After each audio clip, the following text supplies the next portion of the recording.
My best friend's girlfriend dragged him, and his mom, to my house at midnight to confront me about our friendship. Hi Reddit.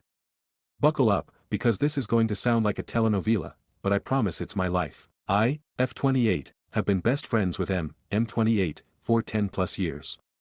We're both Scorpios, born a week apart, and have the kind of friendship that has people constantly questioning if we're more than friends. We're not, we're siblings at this point. My family treats him like one of their own, and vice versa. We've always had one rule: no touching. No hugs unless one of us is in real pain. That's how serious we've been about boundaries. When either of us gets into a relationship, we immediately introduce the partner and set the tone. My boyfriends always got along with him. His girlfriends? Not so much, only 2 ever did. Now enter her. When they started dating, she and I actually got along well. She'd call to chat, I'd visit her at work, and I was genuinely rooting for them, especially since she stood by him when he was broke. But after they broke up, she called me to vent before he could. I stayed out of their relationship business and kept my distance out of respect. Fast forward to October 2024. My best friend got a boost in his career and he got big money, and yes, it comes with money. Suddenly, the ex slithers back into his life, except now she's upgraded her attitude and thinks she's the queen of the council. He tells me they're back together. I'm happy for him and excited to reconnect with her. Me, hey girl. Where have you been? Her, why do you want to know? I've been around. Me, come on, don't be like that. Anyway, congrats on you two getting back together. Her, thank you man. We've got shopping to do. Click. That was the last normal moment. Suddenly, my best friend stops talking to me. No replies. Not even when I sent him an SOS text, something I've never done lightly. When I called him out for not being there for me during a crisis, I told him I'd stop trying altogether. He didn't respond. Then midnight rolls around. I get a knock on the door at 23:45. It's him, his girlfriend, and his mother. I'm already on edge because earlier that day, I'd been digitally assaulted. A stranger video called me and started pleasuring himself. It brought back deep trauma from when I was physically assaulted at age 6. I was not okay. The girlfriend storms in like the big bad wolf, breathing fire. She demands a meeting between my mom and his mom to interrogate our friendship. Why? Because we text, I love you *TCH, and I apparently talk about guys too openly on the phone. She even deleted my SOS text because she thought it was just boy drama. Both moms shut her down hard. They told her no man will ever want to marry someone who wakes up elders in the middle of the night to feed her insecurities. That's when I snapped. I told her exactly why I had reached out that night, and she went dead silent. They left without a word. During this whole hurdle, my best friend tells me they got engaged a month and she asked him not to tell me because seeing me would sicken her. He is rethinking the whole relationship because of how the fiancé girlfriend reacted to our friendship. Now she wants to apologize because the relationship is threatened, meaning no money to spend on her kid will stop altogether. But I'd rather go pat a titanoboa in the Amazon than hear her out. So, Reddit Aita for refusing her apology. Stories number 2. Aita for not wanting to marry my girlfriend after getting her pregnant. I, 20M, am in the US Navy and have been stationed in Japan for just over a year. A few months after I got here, I met a local girl, 19F, and we started dating. Things moved pretty fast. We spent a lot of time together, got close quickly, and while we weren't trying for anything serious at first, it naturally turned into something more. She told me she's pregnant a few days ago. We were using protection most of the time, but not perfectly, and obviously one slip-up was all it took. I was shocked at first, but I told her I want to be involved. I've taken steps to make sure I can support her financially and be part of the baby's life. I'm not the kind of guy to walk away. I recently got orders. In about 3 months, I'm being deployed back to the States, specifically to Virginia. That makes the whole situation 100 times harder. We've talked about options, and she and her family are pushing hard for marriage. They say it's the only acceptable thing, culturally, now that she's pregnant. She's also scared of raising the baby alone and says marriage would make her feel secure. Her family isn't having it. They've accused me of abandoning her and being just another American who came here, got a girl pregnant, and bailed. They think I should marry her to do the right thing, especially with the baby on the way and my deployment coming up. But others say I'd be making a bigger mistake by committing to a marriage I'm not ready for, especially when I'm about to be 7,000 miles away. I still talk to her every day. I want to stay in the baby's life. But right now, I feel like I'm being treated like the bad guy just because I'm not ready to get married under pressure. So Aita for refusing to marry her, especially with deployment coming up. Stories number 3. Aita for refusing to make amends with my dying sister. My sister, 53, and I, 45, have not spoken since I was 30. We used to be super close. She was like a mother to me growing up, as our mother fell pregnant when I was 1.5 and spent the entire pregnancy plus 6 months post-birth in hospital. At 11 years old I was living with her and her BF, now husband, for school reasons. Her BF essayed me, I told her, and he beat her when she confronted him. She then told me it was my fault because I was acting like a tart and led him on. I believed her and felt responsible for the beating she got. I spent the next 12 years trying to protect her from him, cleaning her blood off walls and helping to raise their kids. I constantly begged her to leave him, to no avail. At 24 he tried it on me again. I told our mother. Her first question was, "Did you mski him think you wanted that?" She made excuses for him and told me not to tell my sister. A week later my sister calls me, yelling and demanding to know what I did with her husband. I told her exactly what happened and she called me a liar. I kept giving her the benefit of the doubt and blaming myself for the next 6 years. I finally had enough of her bullshit and cut her out of my life at 30. She got cancer when I was 21, I moved city to care for her and her kids. Apparently it's back now and my mum thinks I need to forgive her and make amends before she dies. FTR, she's still married to the SO. My response was that she died 15 years ago in my eyes. So Aita for not making amends and letting her go to her grave with my forgiveness. Edit, thank you all for the positive advice. I truly appreciate it. To answer a couple of the most prominent questions in the comments. Yes, I spent a long time in and out of therapy unpacking all the hurt, guilt, feelings of abandonment, and feeling of being let down. No, I don't hate her. For many years, I did, venomously, but that feeling changed to indifference as I healed. I don't believe I needed to forgive her to heal. My healing came when I found forgiveness for myself.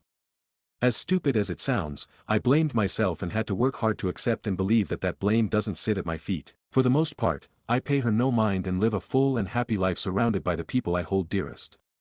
This only became an issue when it was brought up recently. Thank you again for all the positivity. X. Stories number 4. I cancelled my mom's surprise farewell dinner because she called me messy and arrogant, and I still feel awful about it. My mom, 59F, and I, 27F, have been living together for the past 10 months.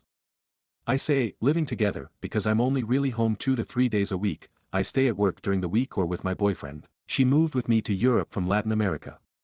It was a hard adjustment, but she's active and managed to build a small community here. She's retired and brought some savings to live and travel. I've been covering rent and bills since she moved in. I'm lucky to have a good job and wanted to help her. We don't have a great relationship. I felt free for the first time when I moved out at 20, but I still try to support her and show up. She's been staying in my room, I have roommates, while we work through some long paperwork processes. She's going back to our home country soon, and I planned a surprise aprisina, small dinner party, with family and friends to say goodbye. I told her we should go shopping so she wouldn't suspect anything. I was getting ready, and yeah, I get messy when choosing an outfit. Clothes everywhere, makeup stuff out. I eventually chose something, did my hair and makeup, and suggested we leave early to take photos in the park. Flowers are blooming, it's finally spring. That's when she suddenly said we couldn't go because I needed to clean my mess.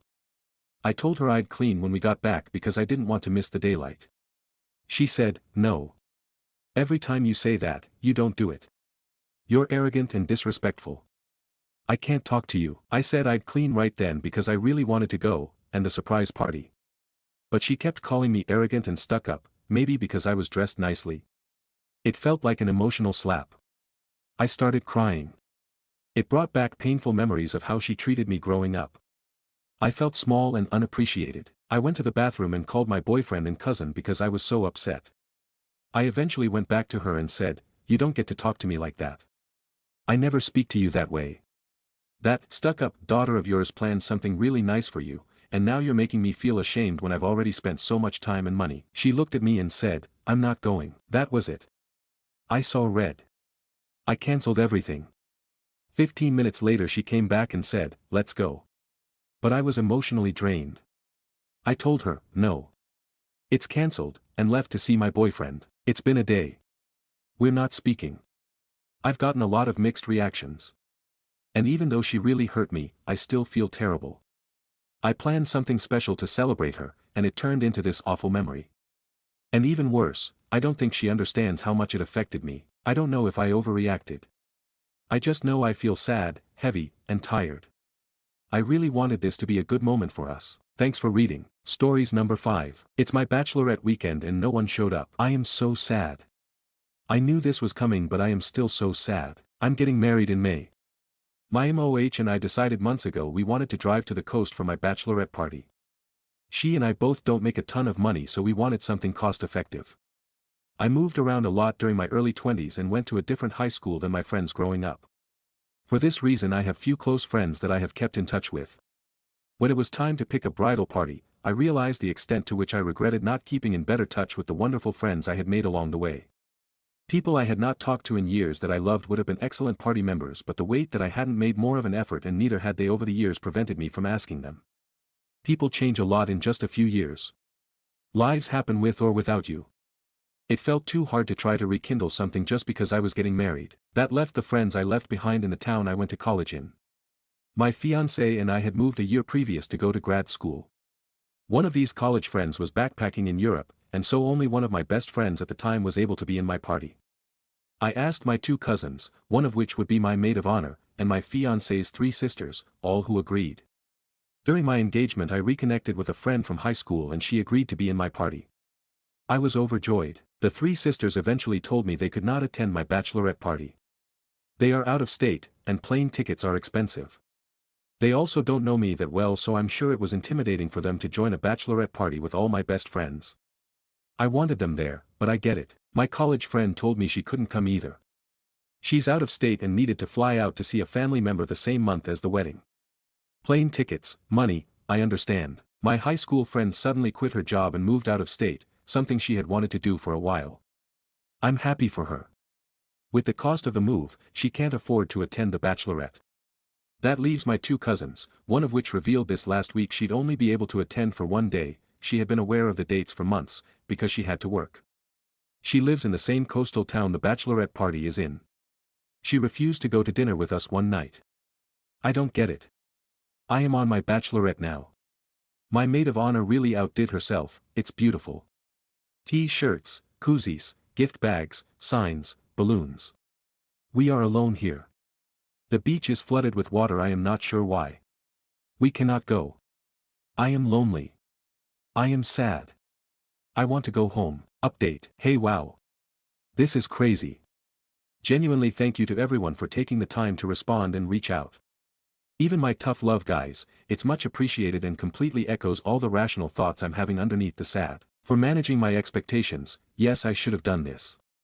Everyone who couldn't make it when I asked months ago told me they'd try to make it work, and this made me hopeful, and I think that's where I went wrong. The fact of the matter is it's insanely unreasonable that anyone out of state could come, because even though this is my own backyard and we're staying at a relative's place for free, it is this big destination thing for them and would have been a major money sink. The trip was affordable for me and my cousins, but not anyone else. I think the big learning thing for me here absolutely is to hang on to good friends when I find them and fight for their place in my life. It's nice that people agree and are telling me to step TF up with that. I have stopped pitying myself and I'm doing good. There's worse shit going on in everyone's lives, myself included, but right now I have a badass MOH and that's pretty damn great. Again, thanks everyone. Stories number 6. Am I, 27F, overreacting to a secret my husband, 28M, just casually let slip on a date? My husband and I have been married for 6 years, together for 12. The thing I have always loved most about this man is that he adores me and is always 100% honest with me. Well, we just got home from a date. I'm still sitting in the car wondering if I'm crazy. But, there was a time when we were about 23 years old where I really wanted a baby.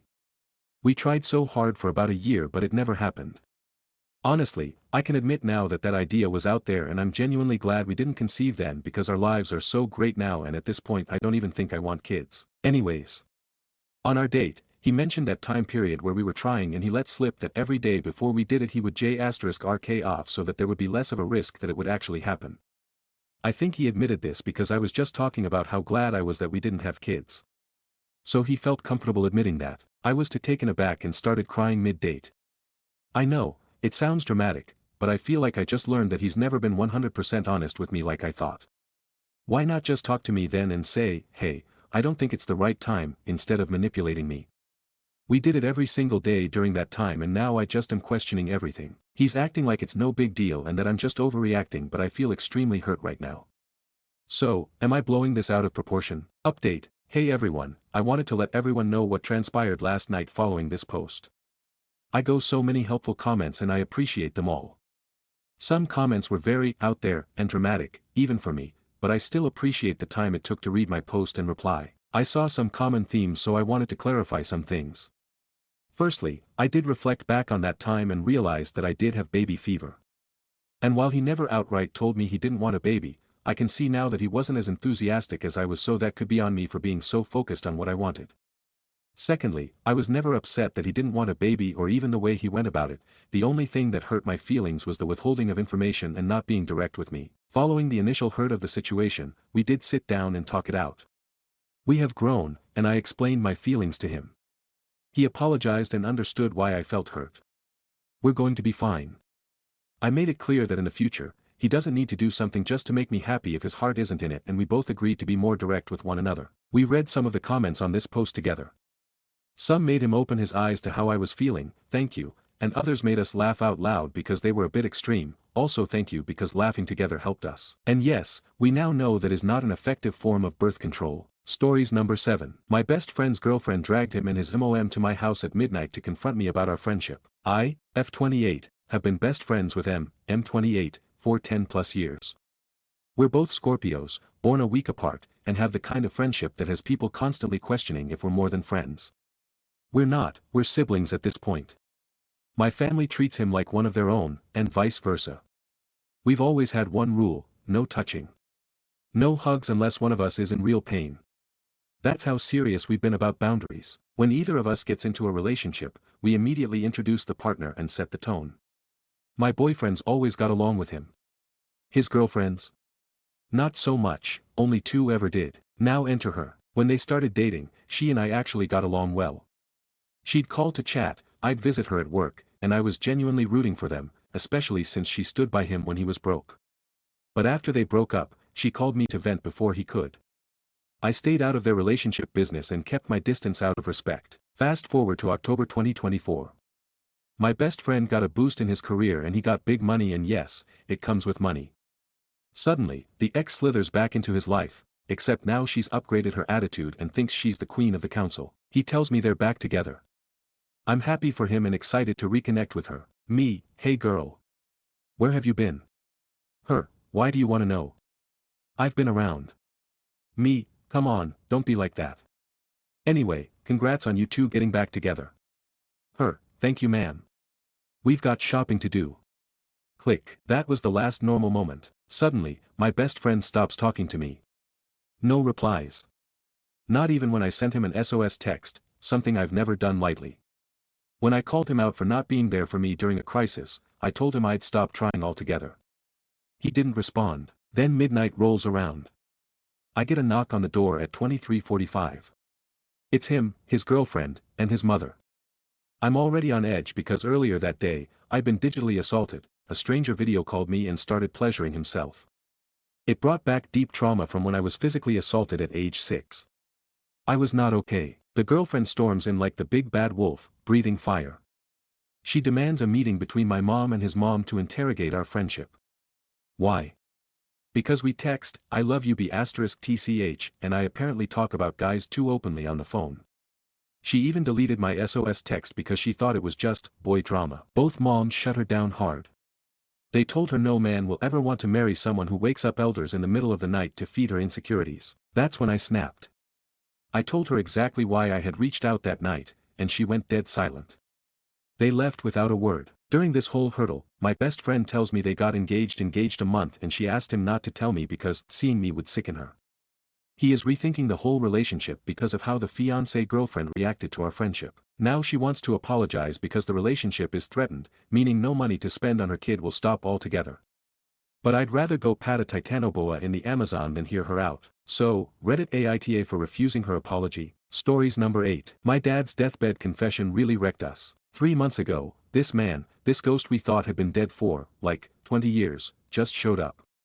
Knocked on my mom's door like it was no big deal, and let me paint the picture for you: scruffy gray beard, hollow cheeks, dragging this busted, seen too much shit leather suitcase like it owed him rent. My older sister Laura opened the door. She almost passed out. Legit. I thought she was gonna throw up or deck him or both. To really get it, you gotta go back. Mom always said our dad was a hero. A journalist locked up overseas for speaking out against some messed up regime. Fighting for truth, freedom of the press, all that. Then, a few years later, came the news, he died in prison from untreated pneumonia. No funeral. Just a tragedy and a handful of ashes we never saw. The end. Period. That was the version we grew up with, the only one we knew, the only one we believed. Laura hated him. Even with the martyr story, she never forgave him for leaving. She always said, doesn't matter how noble the excuse, gone is still gone. So when she saw him standing there, all she said in voice shaking with fury, not surprise, was, you don't get to be here. My brother Michael. Different vibe. He's quiet. Always thinking, always feeling more than he lets on. He stared at Dad for what felt like forever, like he was trying to figure out if this was real life or a dream. Then just asked, how'd you get out of prison? And, why now, me? I didn't even know what I felt. It wasn't hate. Wasn't joy either. It was like the ground disappeared under my feet. I'd built this whole version of him in my head. This myth. This tragic hero. And standing there was just, a tired old man. For weeks, he was like a ghost floating around the edges of our lives. Mom. Not having it. She shut that door on any second chances. Swooned dig up that past she'd already buried. So guess who took him in? Aunt freaking Bertha. She said the poor guy had nowhere else to go. So, she gave him a dusty little room in the back of her house. He didn't argue.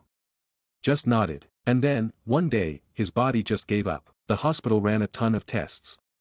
Nothing made sense. His immune system was shutting down but there was no infection, no cancer, like something inside him was rotting. Aunt Bertha was crushed. Said he wasn't eating. Barely slept. Claimed it was stress, guilt, all those years of hiding catching up with him.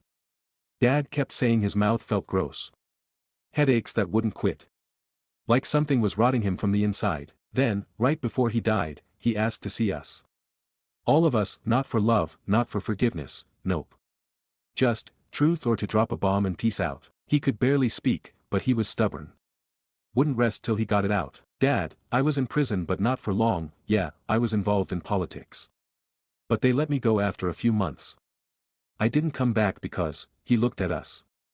All three of us, because I found out you weren't my biological kids. Silence. My brain cracked. He went on. Your mom wrote me a letter while I was locked up. Said she loved me. But she'd lied. She told me the truth in that letter. I felt like everything in my life was fake. So I disappeared. I faked my death. Hid. He didn't cry. He just talked. Like he'd been carrying this weight so long and now he was finally allowed to put it down, and we just stood there. Statues. Broken. No one said a damn word. Update, I think it is too long for sharing in a post, just adding another part. After he died, things got weird. Not at first. Aunt Bertha called me 2 days after the funeral. Said she couldn't stay in the house. Said the room where he slept felt wrong and heavy. She swore she kept hearing something scratching inside the closet at night. But when she checked, nothing. Just dust and his old suitcase, still zipped up, still sitting where he left it. That thing freaked me out. Why? It was just a damn suitcase. But every time I looked at it, I felt like it was looking back. Michael opened it. That's his thing. So he did. There wasn't much inside. A couple of shirts, a half-used bar of soap wrapped in paper, ew, some faded photos of people we didn't recognize. And this notebook. Leather-bound. No title. Just stuffed with pages of cramped handwriting. We took it home. Dumb idea. The first few pages were what you'd expect. Random notes. Political crap. Names. Numbers. But then the tone shifted. Got paranoid. Obsessive. He started writing like someone was watching him. Following him. There were pages scratched out so hard the paper tore. There was another note, dated just a few days before he died. One of the last things he wrote. That night I couldn't sleep. My mouth tasted weird. Bitter. Metallic. Like I'd been chewing on aluminum foil. Laura wanted to burn it. Straight up tossed it in the sink and lit a match. But the damn thing wouldn't catch. It blackened around the edges but never really burned. The next day I went to see Mom. She looked worse than I've ever seen her. Like she'd aged 10 years in a week. She didn't even say hi, just stared out the window. Eventually, I got the nerve to ask her about the letter. Okay, the one she sent Dad when he was in prison. The one that made him disappear. That I told her I wanted the truth. About everything and about him and about us. About who our father really was. Or if he was even the only one. She didn't speak. Just turned her head slowly and gave me this look, cold and scared at the same time. Like she wanted to tell me, but her mouth wouldn't let her, and then she said, "What the hell are you talking about? Are you high again?" And she walked away. That night, Laura called hysterical. Said she found Michael in the bathtub. Not dead. Not bleeding. Just sitting there, fully clothed, muttering to himself, over and over. He wasn't supposed to come back. He wasn't supposed to come back. We checked him into a clinic the next day. He hasn't said a word since. Now it's just me. Me and this notebook I cannot seem to throw away. Well, sometimes I think I see him. My dad. In reflections. In places he shouldn't be, like he never left, like he's still watching us. So, I went to Aunt Bertha's place to ask her about it all. I needed answers. She let me in, but there was something off about her. Her eyes were too wide, like she hadn't slept. Her hands shook when she poured me a drink. She kept glancing over her shoulder, as someone might walk in. I asked her about the suitcase. She didn't answer right away. Then after a long silence, she finally spoke so soft I almost didn't hear it. "I loved him." What? You ever wonder what mercury actually does to the body? P.S. I want to see the autopsy report. Urgent. Stories number 9. Neighbors constantly move around our privacy screens on shared rooftop terrace. We moved into a new rental apartment in November and haven't had any issues so far. The apartment has a large rooftop terrace, which is connected to the neighbor's terrace. When we moved in, the landlord showed us where the border between the two areas runs. It's a pretty intuitive division anyway, as the neighbor's terrace is slightly elevated. You have to step up 3 small stairs to reach it. Directly across from these steps is our bedroom window, so I set up a privacy screen in front of it to create a bit more privacy. I like sleeping with the windows open and would prefer not to be watched by our neighbors while sleeping. It also serves as a physical barrier to prevent our dog from running over to their side. I was super careful to make sure the screen was entirely on our side to avoid any trouble. A while ago, I noticed it had been moved. There were gaps where our dog could get through, and the privacy in front of the bedroom window was gone. The first time it happened, I thought maybe my boyfriend had moved it, so I didn't say anything and just put it back. The second time, I asked him about it and his immediate reaction was, "Oh fuck," because it suddenly became clear to both of us that our neighbors were likely trying to send a message through passive-aggressive, non-verbal communication. Not wanting to escalate anything, I left the screen where it was and planned to talk to them in person to ask what exactly was bothering them about it or if there was something we didn't consider when placing it. I rang their doorbell. They were home, but no one answered. So I wrote a friendly note explaining the situation, that I had set up the screen for privacy in front of our bedroom and to keep our dog from crossing over, and asked that we speak in person if there's a problem. I said I'd be happy to hear their perspective and that I didn't want any conflict, just a friendly solution. I also left my phone number. Since I hadn't moved the screen back yet, I placed a few flowers in front of the bedroom window instead to create at least a bit of privacy. The next day, I noticed even the flower pots had been moved. That's when it became clear to me that this is purely a power move. There is no logical reason to touch the flowers. I rang their doorbell again, no answer, so I put the folding screen back in front of the window. Ever since, it's been slightly shifted around 2 to 3 times a day. It serves no purpose, it's clearly just provocation. I'm a bit hesitant to contact the landlord about this because it feels so petty and ridiculous, and I don't want to come across like a lunatic. Plus, these neighbors have lived there longer and already have a closer relationship with the landlord.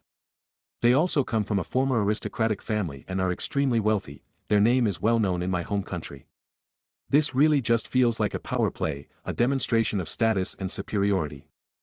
I feel like no matter what I do, I can't win. What would you do? Stories number 10. Entitled Kevin, male Karen, felt entitled to my cat. One of my neighbors who I barely interacted with at all until today knocked on my door this morning and asked if he could have my cat for his severely autistic son. I was immediately shocked and said, "Is this some kind of sick joke? When did I give any indication I intended to give the cat away?" He seemed offended because according to him, his son needs the cat more than me. Obviously I refused. I'm not insensitive about his son, but it's literally my pet. I'm attached to the cat and I see him as family. Of course I'm not going to give him away. He then accused me of acting entitled and yelled that I was an entitled teen with no regard for those in need, and frankly I was trying very hard not to laugh. To be honest, I'm concerned for his son. Stories number 11. Aita for telling my dad's wife I'm sorry but she's not my mom. 16M, was the product of what is pretty much a friend with benefits type relationship between my dad, at the time 33, and my mom, at the time 22. My mom didn't want to be a mom. Yet my dad didn't want my mom to abort. From what little I have been told, there was an agreement. My mom would leave, my dad would raise me on his own, but if she wanted to, she could come back into my life whenever. The first 7 years of my life were just my dad and I. He didn't date any other woman, it was just us two and his family. I remember my mom would send me gifts on my birthday and Christmas with letters attached. I remember members of her family doing the same. When I turned 7, my mom came back. I started spending time with her. She would take me to parks, zoos, and aquariums, etc. I also met her family. I loved this, although I now know my dad didn't like the fact that my mom randomly showed up out of nowhere wanting to spend time with me, although he did soften up to it over time.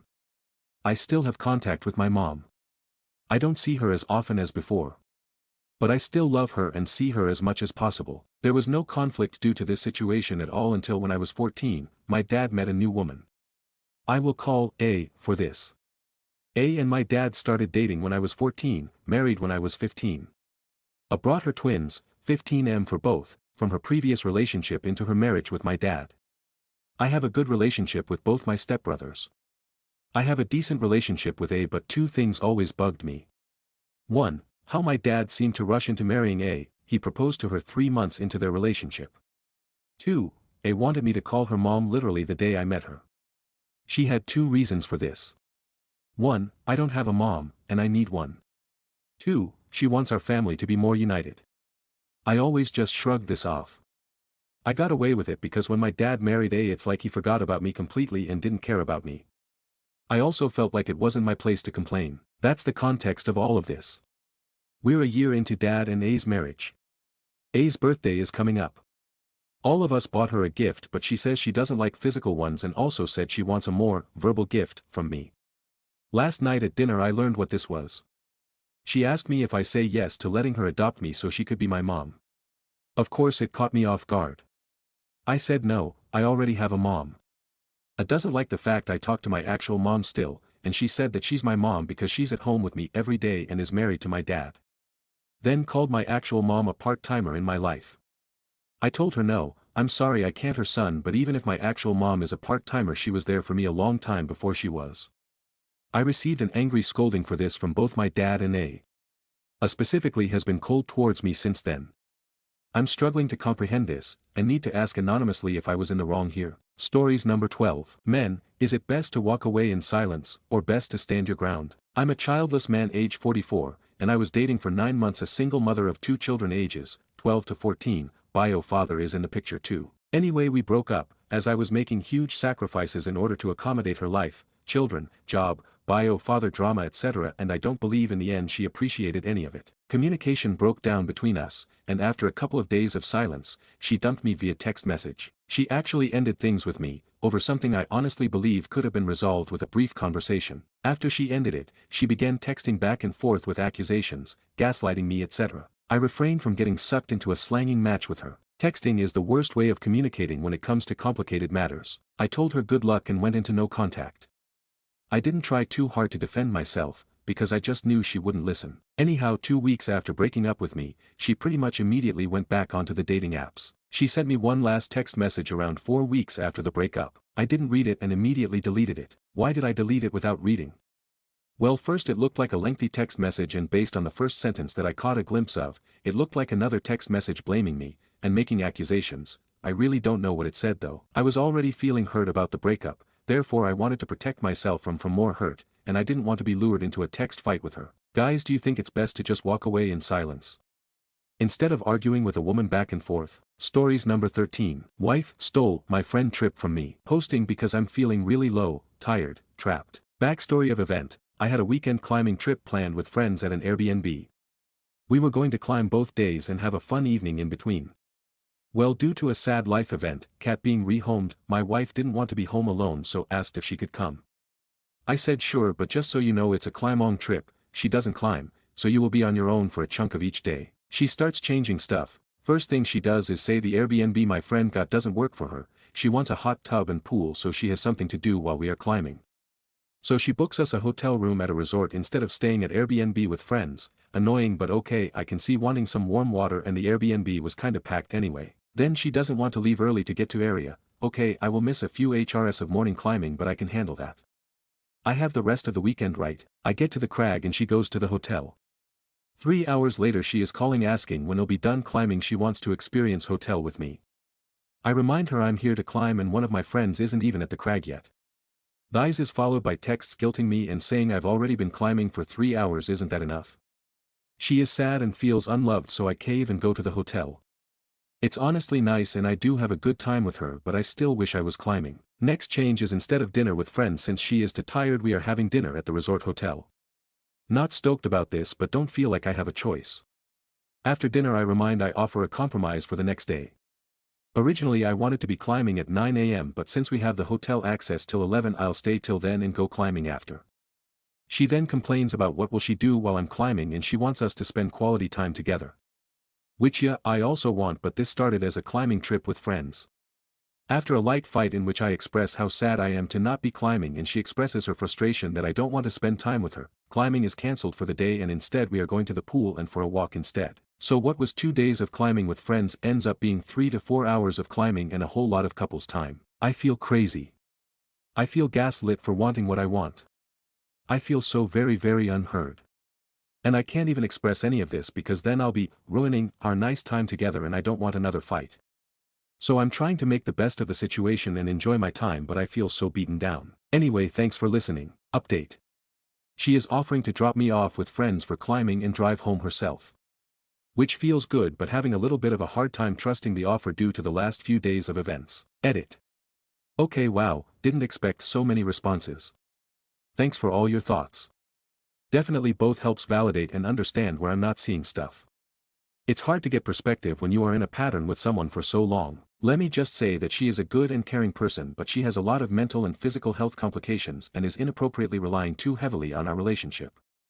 I see that. I am working in therapy on finding the balance between being a supportive partner and not becoming a life raft. Stories number 14. I excluded my dad partner from any and all plans for my child's birth. Aita. Edit. I reposted from Aita to see what Mark and his waffles would think. This was posted 45 days-ish ago and I have an update that I'll write up shortly. Hi all, long-timer lurker. So bit of a backstory, my mother died years ago, 20 years plus, and my dad has had his partner for 15 years or more. I have a wife and child and one on the way. Also I'll detail the pertinent reason why I have excluded her, but this is one of many stunts she pulled. Also we are UK based. On to the situation. When my wife were having our first child, we planned for my dad's partner to pick us up from hospital after the birth, which turned out to be late. Baby wasn't planning on coming out. So it's mid-December, we exit the maternity ward and I ring dad's partner to find out where she was, and she states she is in the main corridor of the hospital and can't see us. We were on the main corridor. After a couple of minutes of saying, "You're not here, we can see the length of it," and it being 10 PM, we realize she went to the entirely wrong hospital 30 miles away. Her response was to say, "Oh well, I'm sorry," and to hang up and refuse to answer her phone, leaving myself, my wife and 4-day-old daughter in a hospital with no lift home in the middle of winter. Luckily my dad came to rescue and picked us up. The other incident was her callous response to my wife's mid-term miscarriage, which was, "There is a reason it died, move on." To say the least, we do not want her around us, not has she been for years now, but she knows my wife is pregnant and is asking to have a role in the birth. I told my dad, there isn't a cat's chance in hell I will let that woman near our family or be involved. She cannot be trusted, nor is she wanted near us. Bear in mind my dad is a total wet lettuce who tries to keep the peace. So he kind of plays piggy in the middle to try and smooth things over. Well, after she found out, it's been a social media blitz of complaining about being excluded, including ruining his name reveal as well by accident, and well as getting her kids to ask. So last night I made a public FB and IG post explaining exactly why she is excluded and making it perfectly clear she isn't welcome in our lives. Some friends commented I was a bit harsh. My wife thinks it's really sweet I'm going up to bat for us like this, and my dad is kinda upset I didn't explain how I felt. So Reddit, I'm feeling a tad bit regretful as I'm not normally this hot-headed. Did I go too far? Am I the holy? Edit. I've seen this a few times mentioned. So my dad is very old, mid-80s, and doesn't use social media and is of a generation that just wants a quiet life now. I'm also fairly low contact with him generally anyway, but for not real reason, he just prefers it that way. Also, I'm asking as I suffer from anxiety and tend to overthink my actions after events like this, and I just wanted some others' opinions on it all outside of the people involved. Finally, the reveal of the name was her adding our baby's name to her post after hearing my dad mention it in a call with me. Wife and I haven't publicly announced it at the point she posted it. Also, thank you for your responses, I do appreciate it. Update: I excluded my dad's partner from anything related to my second child's birth. How did dad's partner, called Karen for ease of use, find out his name? Well, during a call to my dad we got chatting about what names we were thinking. I mentioned however we came up with what we thought it would be, let's say Thomas Gordon, not the actual name. Well, unknown to me as dad hadn't mentioned Karen was in the same room and listening to his call, and because I'm essentially no contact with her for her many other transgressions. He didn't think to tell me. I did tell him not to tell anyone. What role was she meant to have with child number 1, and what role did she want this time? So she was meant to be picking up myself, wife and child 1 at hospital and taking us home. Like I said in the first post, she went to the wrong hospital, I think on purpose, then ghosted us and left us at the hospital at 10 p.m. on December 22nd that year. This time round she wanted to do the same, but also take us to hospital and visit each day of the week after baby 2 was born to help out. Which we of course wanted nothing to do with. Anyway, on to the update. Baby 2 arrived early. Not too early, but a surprise nonetheless. Luckily it all happened so fast that we didn't have time to tell anyone other than a pair of close friends to get us to the hospital and pick our first child up from school. Baby 2 is here safe and sound.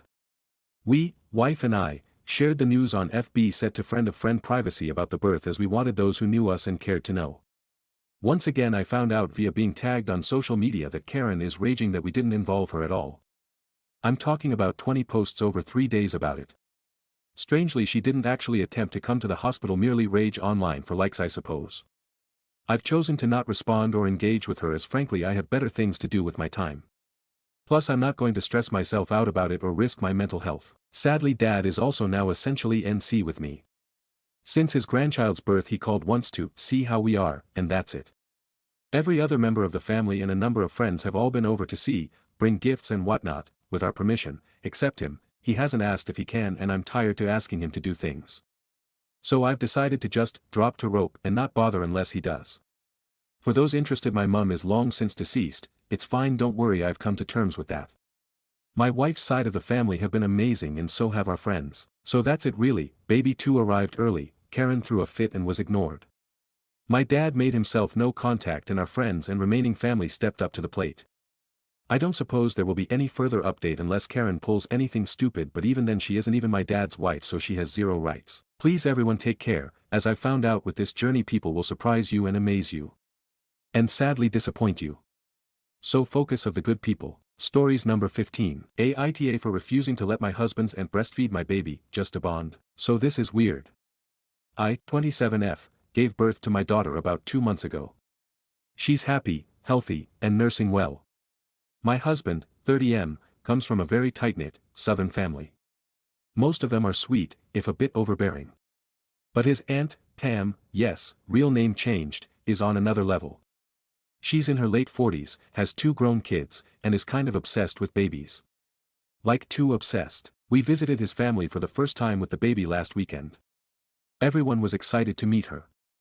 Pam held her, rocked her, and then casually asked, "Do you mind if I try to breastfeed her?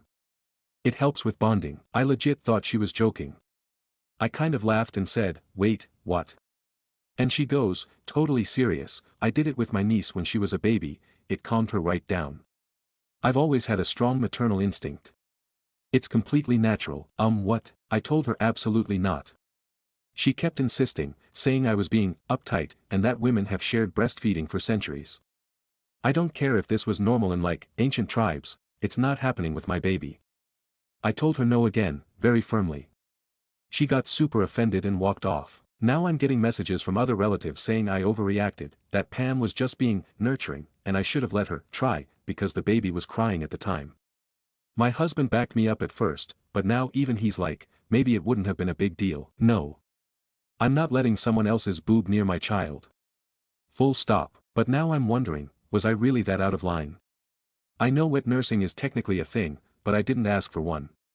And it's not like I'm struggling with supply or needed help. Aita for shutting it down hard and refusing to let her near my daughter again. Stories number 16. Aita for leaving my Mills wedding with my children after my partner's brother arrived. Okay, so yesterday it was my Mills wedding and my partner, M27, made it clear the only way he would attend is if his older brother, M36, for privacy we will call him Stan. Well, Stan was convicted of essaying his half-brothers when he was younger and also did it to my partner, so he wants nothing Stan. Same condition was given by my partner's other brother, I'll call him Jack, who has 3 kids. I have 2 BTW. Well, his mother assured him Stan won't be there and that Stan X will bring Stan's son. Fast forward to the wedding and we are all mingling after the ceremony and I am watching my kids while my partner talks to some of his family he hasn't seen in a while. And that's when Stan approaches me and tries to talk to me, which is weird because we have never met.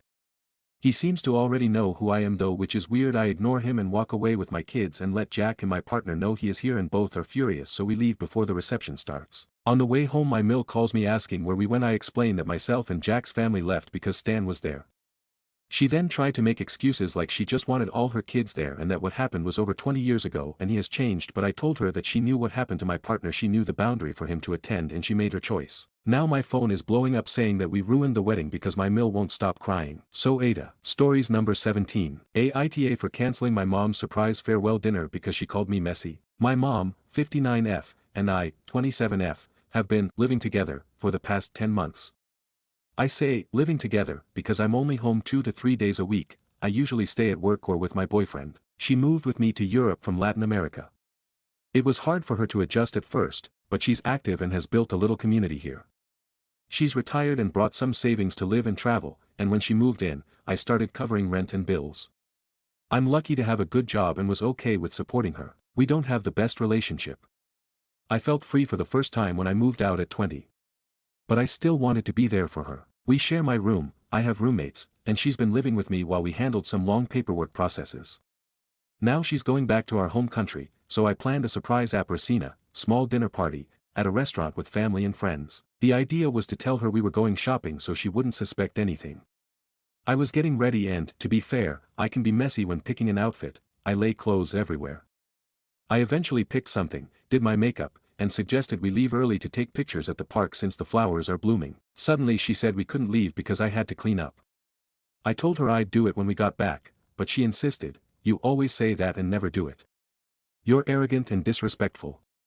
I can't talk to you." I offered to clean right then, but she kept going, calling me stuck up, maybe just because I was dressed nicely. It hurt. A lot. I started crying. It brought back bad memories from how she treated me growing up. I called my boyfriend and cousin because I was so upset. Then I told her, "You have no right to talk to me like that. I never disrespect you. That stuck-up daughter of yours planned something really nice for you today. And now you're making me feel ashamed when I've spent so much time and money." She responded, "I'm not going." I was furious. I cancelled everything.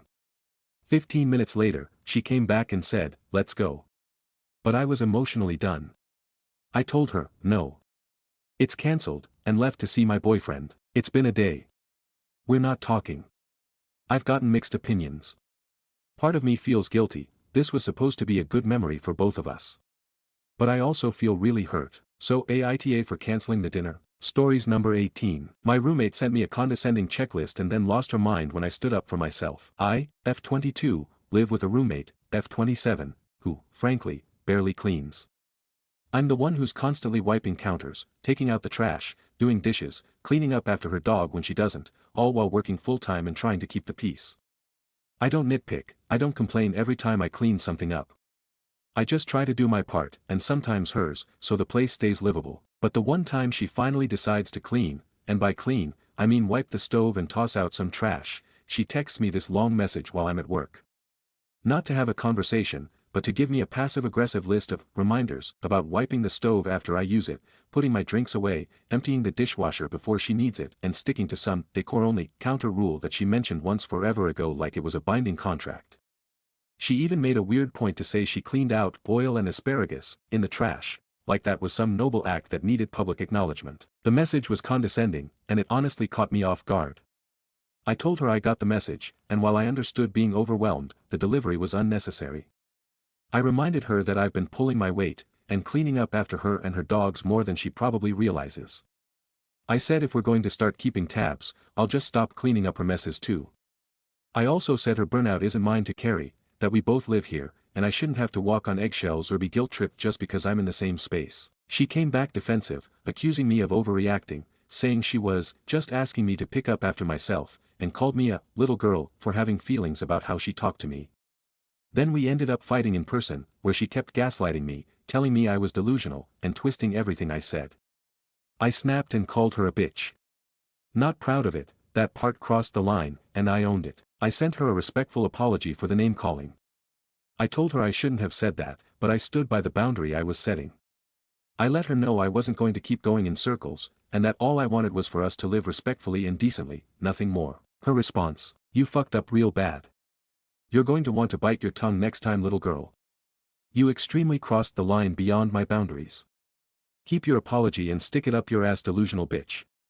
Don't stop going to therapy either." So that's where we are now. I guess I struck a nerve. I've been trying to be the adult, do my share, and not make everything a thing. But the one time I speak up and set a boundary, I'm suddenly the problem. She acts like I'm a monster for reacting to her disrespect, when all I've been doing is trying to live peacefully in a space weboth pay for. I'm tired of walking on eggshells around people who can dish it but lose their minds when it's handed back to them. I'm not perfect, but I've been fair. I've tried. And now I'm just done. Thanks for letting me get that out. Stories number 19. I am a white woman. So this lady comes to me and says that she was harassed by some doby in hallway. An Egyptian man asked me for money. I am a white woman and this is unacceptable. Me staring blankly at her, she repeats, I am a white woman. Me, did you report this to security? The white woman, I am not happy with your service and your expression. You obviously do not believe me. Me, I am sorry this happened to you. Our security will review the cameras and we will update you on the outcome. The white woman, I am white woman and I don't feel safe here. Move me to another location. Me, absolutely, I have another room for you on the first floor. The white woman, I am not staying in that block, he knows my room number. It is your responsibility to make me feel safe. Why you are allowing such people in your resort?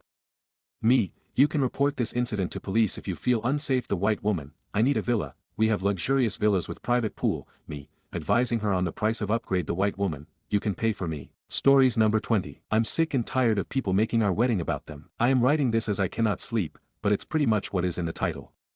I am 3 weeks away from my wedding. I feel like I have gotten more demands than actual congratulations. Make sure to seat me with X. I'm upset you have invited so-and-so because I won't be able to enjoy myself as much at your wedding knowing they're gonna be there. It makes me feel you prioritize them over our relationship. Have this alcohol at your wedding. The theme you chose is ridiculous. I don't think I can do it and don't expect people to follow it either. Mind you, the theme is fucking optional and I have stated it in the invitation. Why did you do this like that? I would have done things differently. I know I'm gonna have a wonderful time because my fiancé and I are confident about our vision. But the accumulation of frustrations I have gotten over the past 1.5 year of planning is really annoying me. And that's just about the little details I have shared about my wedding. Most stuff I have kept to myself knowing people's comments would piss me off. Maybe we should have just eloped it. I just wanted the wedding the little girl in me has always wanted and now I am sad because I know I can't make everybody happy. I just wish they'd keep their thoughts to themselves. Anyway, thank you for reading. Edit. For those wondering, the theme is pastel spring, and people can wear light-colored clothes or florals if they want to can.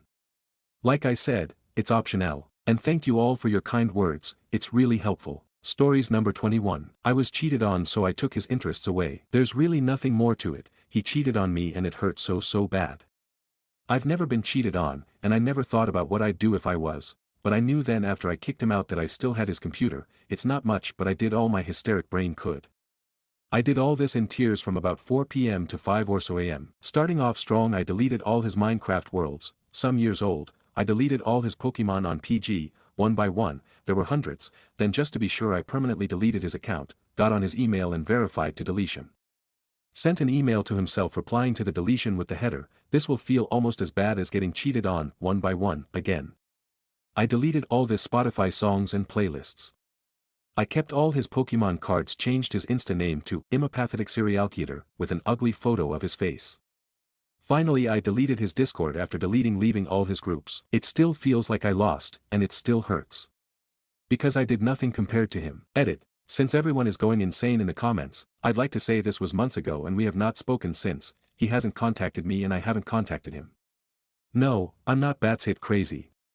Yes, I deleted his Minecraft world, don't act like I shot his dog. When you've been giving your all to someone and they throw shit at your face, after giving them the benefit of the doubt over and over, yeah, you might lose your mind a bit after finding out they had sex with someone then slept next to you for 2 weeks. So thanks everyone for your input. I should have thought something was up when even his family hated him, but you know nothing about what kind of person him or I am. And for everyone calling me psychotic, I've heard of people putting sugar in gas tanks, signing people up for Scientology, but I just fucked with his computer. It's okay, you'll live. Stories number 22. Woman I'm seeing gets me excited and it's becoming a problem. I'm 28 who started seeing someone a few weeks ago. I've been focusing on career and just now getting back into dating, so it started off a little rough, but we kept at it and I think we're going places. Where the trouble starts is the more places we go, the more things I see her in and out of, and the harder it is to ignore how effortlessly attractive she is. Even if she wasn't built like a goddess, she's goofy, smart, and driven. I didn't know, makes more than me, was even a checkbox I was looking for. I wish I was just bragging, but the issue is one or more of these things has me down tremendous whenever we're together. We'll be talking and all it takes is a touch to effectively immobilize me in a chair for a few minutes. Today we went dress shopping and I had to strategically hold the shopping bag going between changing rooms. I feel like I'm in high school again. I think being attracted to a partner is generally a net good, but frankly I'm embarrassed, and I'm worried I'll embarrass her if this keeps happening in the wrong places. What are some techniques to calm the hell down quick or prevent the lower decks from taking control in the first place? Update. I want to say thanks for all the input and anecdotes. I can't respond to everyone, but the stories made me feel much better about the situation. Nobody my age really talks about wardrobe malfunctions and I haven't had to deal with anything like this in so long. I guess I just assumed everyone else had become some kind of Shaolin monk by this point in life. General consensus here though was I'm overthinking it. We had a conversation about it, she says I'm overthinking it. So, conclusion is I'm overthinking it. I wish it didn't take 600 people to get me here, and I'm super glad this is on a throwaway, but thanks again for your time. Stories number 23. Aita for kicking my GF out for diagnosing me. I am 36. Have been dating Mandy, F, 34, for 6 months. My place is closer to her work, so she sleeps over a few nights a week and has a key. She also finishes work earlier than I do, so she usually gets to my place before me. I have anxiety and see a therapist once a month. I manage it by maintaining routines and schedules. For example, when I get home, I feed my cat first, then wash my hands, start cooking, and then clean up. I don't expect her to do anything around my house, but I do expect her to at least put her dirty dishes in the dishwasher. When I explained this to her, she asked, "Are you autistic?" I said I didn't think so, and added that this is just basic courtesy. Even if I was autistic, I'd still expect the same, but she kept doing it. I came home again to dirty dishes all over. She uses bowls for snacks and cups for drinks. When I asked her why she didn't put them in the dishwasher, she replied, "There's that autism again. You really need to get tested." Last night, when I got home, she asked me to grab her a can of Coke. I said I'd do it after I fed my cat. She yelled, "You autistic fuck. You can't even break your routine for a can of Coke. How long are you gonna be in denial? Just get tested." I told her to leave. Whether I'm autistic or not is none of her business. She got mad and left. Later, she sent me a bunch of TikToks about autism, saying she was just trying to help. Was I the asshole? I don't like my house being dirty. Stories number 24. Husband hasn't spoken to me for 3 weeks. So 3 weeks or so ago my husband was talking about his diet and I mentioned about how he should have more fiber in it and he was like, "How do I get more fiber?" And mentally I thought we both have access to Google, but I didn't want to be rude, so I replied with the answers and he goes, "You wouldn't make meals like that for me, would you?" And I responded, "I'm your wife, not your mother." He said it was an extremely rude thing to say and hasn't spoken to me in 3+ weeks. For context, we have 3 children and he is only here for a day and a half a week as he works away, so he would have expected me to bulk cook on the weekend for him to take with him. My response wasn't meant maliciously and I haven't apologized because I genuinely meant it. We have been together for 15 years and it genuinely made me feel so resentful. The way he said it and the expression was puppy doggish and it made me feel like he was manipulating me. He can never be bothered to research or implement for his health even though he's a highly intelligent and capable man. I guess I feel frustrated he will pour everything into work, 15-hour days etc., but on the home front, the boring day-to-day, it's all on me. This isn't the first time he's gone silent, but I usually always make good or apologize and this time I haven't. It's just so awkward and the longer it goes on the more resentful I feel over it. He's pretty much my only solid adult interaction in person, both physically and mentally, and I feel super alone but also sorry for him because he must really be a sad and cruel person to inflict this on another person. Writing this has made me realize just how deeply unhappy I am with him, lol, but anyway, Aita, edited to add, he is on a salary and very high up in his company, he earns the same for a 40 or 80-hour work week, he is not paid by the hour and overtime isn't a thing for the role he has, he isn't being forced to stay there by anyone but himself. IWFH 6-8H days on the weekdays and a couple of hours across weekend days. Edit 2, thank you for all your responses. I wasn't looking for some sort of validation of me not being the AH, I know my comment was out of line and rude regardless of my intent, but I didn't feel it justified 3 weeks, going on 4, of the cold shoulder. I guess I just wanted some differing viewpoints from others because sometimes you don't think rationally or fairly when you're in a situation, and I was beginning to question if I should apologize regardless of him ignoring me just to make good and make peace. For clarity, he has a chef that makes his meals Monday through Friday and I cook for the household OFC, no questions asked on the weekend, and don't have an issue with this. The responses have given me a lot to think about. Stories number 25. My husband 33M is considering leaving me 37F because I won't have more kids. My husband told me from the beginning he wanted a family of 3. My mental health isn't the strongest and I told him from the beginning I can be a good mom to 1. And that's what I am, an amazing mom to our little daughter. I can't do more. I can't do this again. He keeps telling me he wants more. He even told me he will leave me and have more elsewhere. I am considering leaving him now. I can't put up with this. Are these empty threats? Clearly my husband doesn't love me and the family I have given him. Financially, I am fine. I own my own condo that's currently rented and paid off. I make good money. I can't believe I'm in this situation. I feel so bad for my daughter too. She doesn't deserve a dad who does this. She is enough. I am enough. Stories number 26. Wipta for not inviting my parents to my daughter's 13th birthday dinner. My parents are big on complaining. They complain everywhere they go, over the silliest things. Tomorrow my daughter Avery is turning 13. Every year we've gone to a different restaurant on her birthday with my parents, and every year they've complained. This year she wanted to go to this really cool restaurant that has some kind of music and light show they do for birthdays. I just know that my parents will throw a fit because this definitely isn't the type of place you go for good food. It's a cool and fun experience. But that experience will be ruined for my daughter because my parents are going to make a scene. Yesterday my parents called and asked where my daughter's birthday dinner will be held, and I said that this year we're going to just do a small, family dinner. They got pissed and said I'm depriving them of seeing their only grandchild. It's not like this is the only time of year they see her though. They pick her up from school almost every day and she hangs out with them for 1 to 2 hours. I know that it'd be a bad idea to let them come, but I really feel like I'm gonna give in. And I'm honestly considering if I'm being dramatic. Wipta for not inviting my parents to my daughter's 13th birthday dinner. Stories number 27. Wipta for excluding a family with a badly behaved, autistic child from the neighborhood pool party. I host a monthly pool party barbecue for the neighborhood families. I buy about $200 in steaks, hot dogs, and drinks, book the community party room, and send out invites and reminders. It's become a great way for the adults to connect and catch up, while the kids swim and play. One of the neighborhood boys doesn't behave appropriately, i.e., splashes kids in the face when they ask him not to, pushes kids into the pool, calls them names, growls at kids if they win a game, doesn't follow the rules of games, and such. It's unpleasant for the other kids, and he makes the younger ones cry. His mom yells and threatens to take him home, but she doesn't, so he continues misbehaving. I'm not well informed on autism, however, my stance is that the parents are responsible for ensuring their kids behave appropriately or removing them.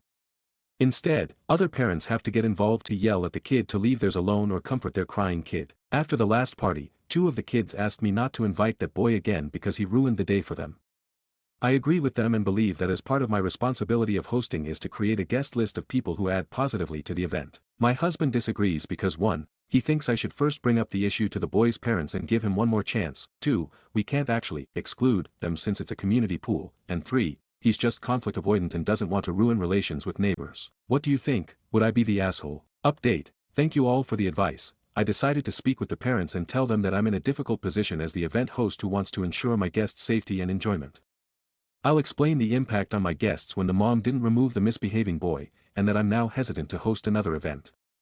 I'll listen to their response, hopefully apologetic and proactive, and go from there. For those of you debating whether I can or can't ban the family from the community pool, that's not the point here, my question was about the etiquette around not inviting someone to a recurring event. Stories number 27. How do I, 30M, tell my best friend, 31M, that I'm going on a trip with his friends and he's not invited? How do I attempt to address the reason why? So I'm in an awkward position. My best friend has admittedly a drinking problem. He's aware of it and so is everyone else in our orbit. Unfortunately, he's made no moves to fix it and that has caused a few problems that I wasn't even aware of until this past holiday season. Over time, I've become friends with his friends and I can tell he isn't thrilled that we get along so well. It's only natural to feel that way. His friends and I are outdoorsy and so it was natural that we vibed. With Memorial Day coming up, they invited me to go camping and specifically told me not to invite my best friend. They have already spoken to him about his drinking last Christmas when he got kicked out of their holiday party. I'm conflicted because I'm going regardless of how he feels about it. The diplomat in me wants to soften the blow so he doesn't feel like I'm replacing him in their group. That's not the case. We've established our own relationship over the years. How can I address that the reason he's not going is because he can't control his drinking and they don't want to deal with the drama like last time they went on a trip with him? I love him and would very much like him to be there, but it's not my trip and I can't extend an invitation. Stories number 28. Aita for telling the girl I was seeing to put her sexual preference in her bio if she doesn't want to be rejected. Advice needed. I went on a few dates with this girl I matched with. Things were going well until the subject of sex came up. Turns out she's asexual and was hoping I'd be okay with a non-sexual relationship after we'd had a few dates and gotten to know each other. No offense to asexual folks who might be reading this, but that preference is completely incompatible with my own. Sex is important to me and I cannot be romantic with someone I'm not also sexually intimate with and who doesn't actively want that sexual intimacy like I do. So I let her know that I'd rather we not continue seeing each other as we were not going to work out long-term with our differences. She got very upset and tried to convince me to give it time to get used to it. I refused. I know at this point I hadn't done anything to be an asshole. The thing that I'm iffy on whether I was out of line is the fact that before I stopped responding I told her she needed to put her asexual preference in her app bios because misleading men who assume a relationship eventually results in sex only to bait and switch them is dishonest and not something a good partner would do to someone they claim to care about. I also referred to what she's doing as a form of emotional blackmail, though that might be misusing the term. I told her she can't be surprised if men keep turning her down when she starts things off with a white lie, and that it's hard to feel sympathy for someone who deceives and wastes the time of others like this. I feel I have been a bit too harsh and I'm wanting some outside perspective because I feel bad for that last comment even if I feel it is somewhat justified. Stories number 59. Aita for refusing to make my daughter apologize to a girl she made mad. My daughter 11F had a soccer game today and I 39M was able to take her. I also took one of her teammates 11F home from their game as well. This girl and my daughter are kinda friends but they aren't super close and IMO the girl can be kinda mean sometimes and she was on the ride home. My wife and I still have our daughter in a high back booster seat even though it's not a legal requirement at her age in our state and this girl doesn't use one. She started making fun of my daughter's booster seat saying things like, "You're a big baby," and "You sit in a baby seat." My daughter got upset but then told this girl, "I like my booster seat, I can see out the window a lot better than you can with it, and I have my own seat in the car just for me with my own cup holders and a special place for my snacks." She then proceeded to show this girl the secret compartment her booster seat has that she keeps her snacks and sometimes toys in. This made the girl stop teasing my daughter about her booster seat and the rest of the ride went okay. We dropped the girl off at her house and then we went home. But later I got a call from the girl's mother. She was furious with me saying that her daughter came home and said my daughter was very mean to her and made fun of her for not having a booster seat. I told her that her daughter wasn't being very nice and maybe if she was nicer to my daughter this wouldn't have happened. But this just made her more mad. She said I was a terrible father and still insisted I make my daughter apologize to her daughter but I still refused because I don't think my daughter has anything to apologize for. Since then she has sent me a few angry text messages demanding I make my daughter apologize. Stories number 29. I actually had a good sexual experience. So I have a hookup buddy that I see sometimes. I was in the mood so I hit him up. He's kinda well endowed so at first there's a little pressure. I mentioned how I was in a bit of pain and he stopped to ask if I was good. He also came with lube and he wasn't offended. It was still a bit painful and he could tell by my face. He readjusted and everything was good. I even got off. After we cuddled and just talked. He gave me a lift home and he asked me if he could walk me to my door. I was thinking in my head maybe he's doing too much for a hookup but I told myself he should still be respectful towards me so I let him. I know I posted on here how I've had bad experiences with men but some are decent. Stories number 30. My girl cheated on me with my closest friend. Why would she do that? I'm honestly just trying to make sense of this. Me and my girl were together for almost 2 years. Everything felt solid, we had our ups and downs, but nothing that seemed relationship ending. Recently, I found out she cheated on me with my homeboy. Someone I've known for years and trusted like a brother. I feel betrayed on both ends, and I can't wrap my head around why either of them would do this. Was I missing signs? Is this more about me, or just about who they are? Has anyone else gone through something like this and made sense of it? I'm not even sure what kind of advice I need, I'm just stuck between angry, confused, and heartbroken. Stories number 31. Aita for blowing up at my husband after being late for son's camp. I, 34F, have been married to my husband, 37M, for 8 years and have 3 children, 6, 4, and 1. I had a cousin's baby shower on the same weekend my son was going to an overnight camp. I knew it would be hard on my husband to get him to the camp with the 3 children, so I arranged childcare for the youngest. I also got everything packed and put out for him for the camp. I left at 10 a.m. and the kids had ball hockey at 11:30 to 12:30 and then had to be at the camp for 6:30. The rest of the day he had nothing else to do. I asked him to give the kids a bath after ball hockey because they got muddy. At 3:30 I left the baby shower and let him know I would be back at 5:20 and to meet me at my parents' at that time, closer to the camp location. At 5:15 I texted him and he said the kids were still getting dressed, so I instead had to get my mom to drive me back to the house. At this point it's already after 5:30 and the kids are just getting outside with soaking wet hair. He said he put the kids in the bath a long time ago but couldn't get them out. I exploded on him because how could he not get them out as the parent? On the way there, already late, I ask where his scout necker is, which was a requirement for identification, and he says he forgot it even though I set it out with all the stuff he was supposed to wear. He says he didn't know he wore one even though he takes him to scouts every week. Then we get there and he also forgot to bring my son's jacket or even a sweater. We are in Ontario and it's still cold here. I was so upset I didn't talk to him the whole way home. He says I'm an asshole for exploding on him and ruining our night. He says he does way more than most fathers. I am just sick and tired of having to manage everything. Planning and packing every single thing, and he is still late and things get forgotten. I asked what he did all day and he said he cleaned and tried to install a light in my son's room, but the light is sitting in the exact same spot as when I left and the house was a total mess when I got home, so I'm not sure what he did that whole time. I'm just tired of everything falling on me and still things like this happening. So Reddit, Aita, stories number 32. I'm so happy my boyfriend realized I had autism. I, 18F, have been dating my BF, 19M, also autistic, for a little bit now. Not even on our first date he asked, this might be insensitive, but are you autistic? I adamantly denied it, but as the dates continued, and eventually moving in together, he asked me again, and before I could even deny it, he said, you do. Of course, I asked him for evidence, and he said, you hate loud noises, you can't stand the big light, you have sensory issues, and you literally have a Skyrim tattoo because you're hyperfixated on it. And you know what, that shit gagged me. Doing more research, and taking the RADSR test, I am matching symptoms. Rods are results, 180.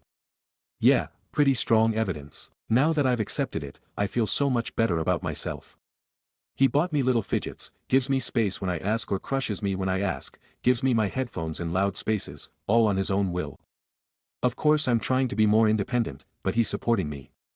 And I love it. While I typed this post, he looked over and said, how did you not notice it sooner? It's pretty obvious. I love my boyfriend. Stories number 33. Someone talk me off a ledge. I'm the wife mom and the only woman in my house and everyone acts like chores and upkeep only have to happen because I want it to. Context, me, 40-ish F, am married to husband and our 2 teen sons. We both have full-time professional jobs at good incomes but I'm the higher earner. I say this only to show that I'm not a SOM or work part-time, that I have the same amount of non-work hours as my husband. Like 99% of women it seems I'm always the one who has to lead the charge on cleaning, home maintenance, yard maintenance. I have to still remind our 2 sons to shower and put on deodorant, etc. I have to remind my husband to put water softener salt in, to take the recycling out, to do the pots and pans. I have said time and time again to them that you don't do chores because mom says so, you do them because you live in a home and it's part of living in a home. That you don't help me clean the house, you also live here and are responsible for the house. It's a recurring argument that never is resolved. We've tried chore charts, Alexa reminders, the fair play system, etc. Nothing works. And then when I finally get mad and lose my temper, whoa, mom is crabby. Or, well, why didn't you say anything sooner? Does anyone have any suggestions that isn't me just letting us all live in filth or isn't me running away to live in the forest? Stories number 34. Aita for telling the woman who raised me that she's not my mom. I made a post 2 months ago talking about a really bad situation I went through with my stepmom. To sum it up, my dad married my stepmom when I was 2, and a year later my little brother was born. I'm 16 now and he's 13. My biological mom never wanted contact with me, so my stepmom has always been the only mother figure I've ever known. I've always called her mom, but over time I started noticing she treated my brother, her biological son, with a lot more affection and attention. Recently, she planned a family trip and made it clear I wasn't invited. She said her family was just her, my dad, and my brother. I felt like crap. When they went on the trip, I decided that if she didn't see me as her son, I wouldn't see her as my mom anymore. When they got back, I started calling her by her first name, which pissed her off a lot. My dad wanted me to apologize, but I refused. I'm just treating her the way she treated me my whole life. That was all in my previous post. Now I'm gonna update you on what's happened since then and clear up some things people asked me. Sometime after all that, my stepmom's parents, my step-grandparents, came over for lunch. My stepmom tried to talk to me, but I didn't want to speak to her, so I just didn't respond. My grandma noticed something was wrong, since I've never been rude or ignored people before. She asked if everything was okay, and I said it was. But then my little brother went ahead and told them everything that had happened and what my stepmom said. My grandpa, they've always called me their grandson, so I call them grandpa and grandma, said he already heard something like that from my brother.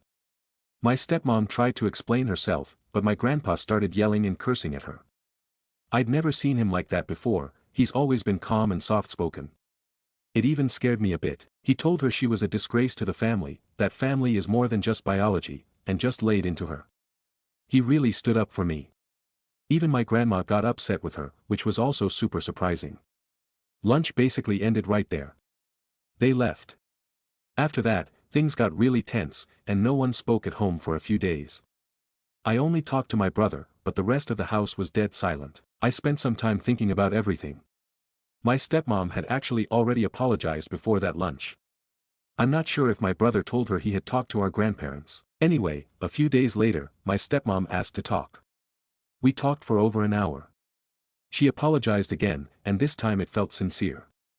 I don't know if I'm being naive for believing her, but it still hurts a lot. She said she was really sorry and wanted a chance to be my real mom. She said she wanted to be called Mom again. She talked about all the years she raised me and said she wouldn't change any of it. She said she loved me, and honestly, she has been trying to show she cares and regrets it. But it's really hard for me to believe it. Not long ago, I was walking with her and my dad, and we ran into an old friend of hers. She introduced me as her son. Right there, I corrected her and said I was just her husband's son. Her eyes went red, she teared up, and cried a little after. And I felt really bad. She acted like a jerk, but I don't want anything bad to happen to her. I told her that, I said I care, but to me, she's just Aline now. After I said that, she looked at me crying and said she'd never disrespect me like that again. That she wanted to reconnect with me as a mother and son. And that really got to me. I cried a little too. She's really been making an effort. Inviting me to do stuff I like, even things she normally hates. I told one person who messaged me that she started making me breakfast. She even invited me to play games with her, stuff she's always hated, and I honestly don't know how to feel about any of it. I've accidentally called her Mom a couple of times lately, but even though she's trying, I just don't know what to do. Yesterday, she pulled me aside and asked me to stop calling her by her first name. I said no. She didn't argue, just looked really hurt. You could see it on her face. Before I finish, I just want to clear up some questions. First, I can't go live with my paternal grandparents because they live in another city. That would ruin my life, my sports, school, everything. I've got a life here and I don't want to throw it away.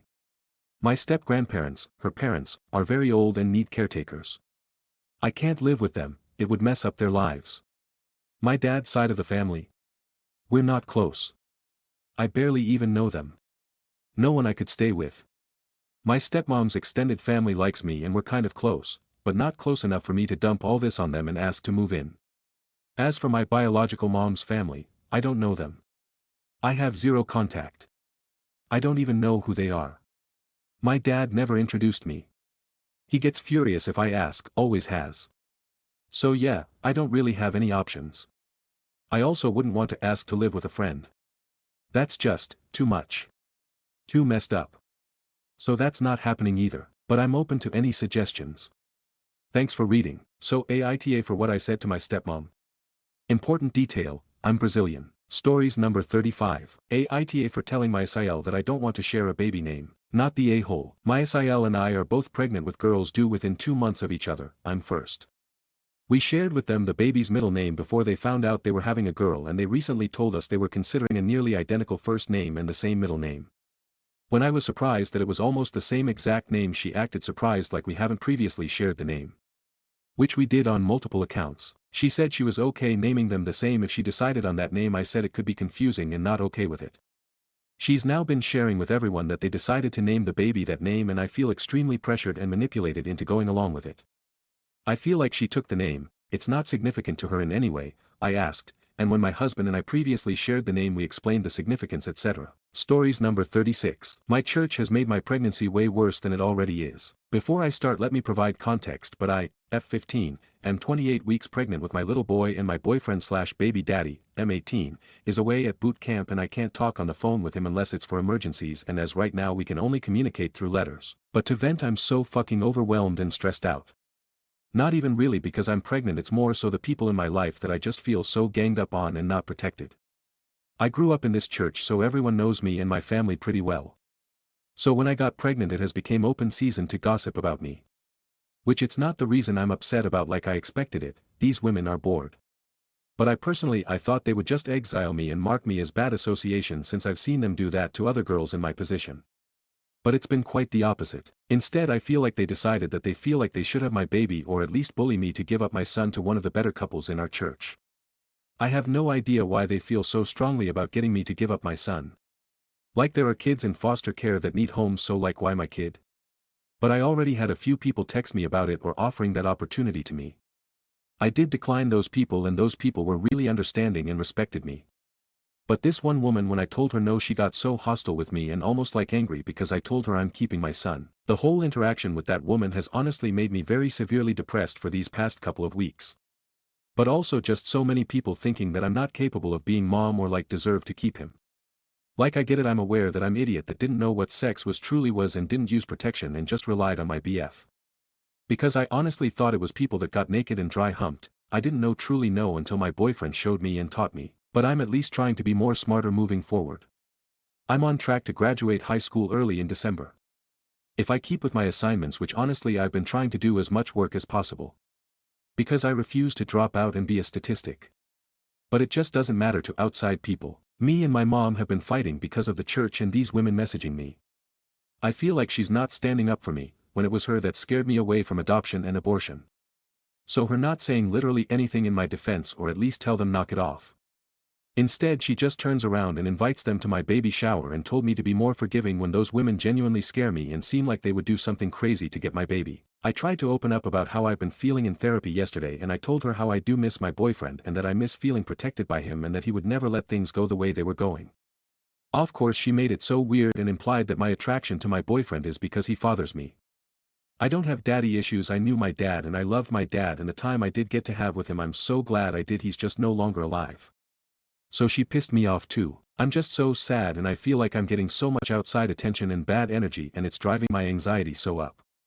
I don't even want a baby shower, honestly, I just want to be left alone. Stories number 37. My BF, 27M, called me, 28F, fat and overweight during a heated argument, and I can't stop thinking about it. I, F, 165 centimeters 5 feet 5 inches, 56 kilograms 123 pounds, had a really upsetting experience with my boyfriend. Of 4 months, 6 months dated, and I can't seem to shake it off. Some background first. I used to struggle with body image due to an abusive ex who constantly called me fat. At one point, I stopped eating for nearly a week and lost 6 kilograms. I've since done a lot of healing and, for the most part, feel confident in my body. I've been open with my current boyfriend about this history. He knows how sensitive this topic is for me. I have a decently healthy diet and workout sometimes, 1 to 2 a week weightlifting. But I do enjoy to snack and dislike cardio. Before this argument, he used to occasionally joke about me being fat or lazy. I told him I didn't find it funny and that it triggered old insecurities. I communicated with him and he stopped saying it for a while. Fast forward to yesterday, we had a heated argument where I felt like he was brushing off my emotions. It escalated, and he ended up shouting that he was fed up and then blurted out, "You know what? I think you're fat and overweight." I was stunned. It felt like such a low blow, and especially cruel knowing my past. Afterwards, instead of apologizing, he doubled down, saying there's some truth in those comments, and tried to justify it. He's extremely strict with his own diet and barely has any body fat. I think he's projecting that same standard onto me, and it's making me feel suffocated. I said I have a self-standard, I won't actually let myself be fat. Then he kept pushing me to define what I consider fat, so I told him honestly, I personally wouldn't want my weight to go over 60 kilograms or my body fat percentage above 28%. I told him that's just my own standard for myself, not because I think that's fat for everyone, but it's what I'm comfortable with. He even asked me, "You'll never go over 60 kilograms, right?" Then he said he can somewhat accept how I am now, but he's concerned because I'm 28, the peak of metabolism, in his words, and he's worried that if I keep my current lifestyle, I'll gain weight as I age. He also claimed he couldn't control nagging me down the line as he wants to see me to be the best version of myself. Since then, I can't stop thinking about it. I feel so much pressure and anxiety around food. I used to be confident in my eating habits and my body, but now I feel constantly judged, like I need to maintain some strict weight just to be acceptable to him. And honestly, it's made me scared. What if one day I get pregnant? Would he be disgusted if my body changed? Would he shame me for gaining weight? I've dated athletes and bodybuilders before and never felt this judged. I thought being in a relationship meant having a safe, supportive space, not one where you feel scrutinized for your appearance. I'm starting to think this is a red flag I shouldn't ignore. I'm not sure I want to be with someone who's so judgmental about something as personal as my body. Am I being too sensitive? I don't know how to move past this. I don't know if I should move past this. Has anyone experienced something similar? How do you know when someone's behavior crosses the line from concern into emotional damage? Stories number 38. Living peacefully alone as a single woman in 2025. How many of us? I have lived alone now for about 6 years, and I have genuinely never felt as much peace and as much joy as I currently do. I've found so much peace in my own solitude that dating appeals to me less and less as the hours go by. I know I'm built for relationship, and I know that's something I do want in my future. But the more I think of going on first dates, the more I retreat back into the beautiful little comfort zone I've created for myself. Over the years, I've shared rooms with friends on holiday, or with sisters when family have come to visit, etc., and my forever takeaway is, damn, I can't wait to have my own space and my own bed again. I love it, but it also worries me. Has this peace ruined my love life forever? If I just accept this joy as indefinite, could love still find me? Hard to know. Guess I'm just curious how many of us there are. Stories number 39. Aita for breaking up with my girlfriend and telling her what she did was cheating, whatever she says. Okay, I feel like this is ridiculous, and honestly, her reaction is more hurtful than the actual action. My relationship with my now ex-girlfriend has been fairly turbulent for the past say year and a half, together for, and during big arguments, she has a habit of ending the relationship, but this only ever lasts at most a few days. She does this often, and from what she said herself in the past, we both know that it's just anger and we aren't really broken up. Immature of her, but that's a different story. I recently found out that on one of these times, where bear in mind there was not a single day we weren't in contact, albeit arguing, she hooked up with someone else.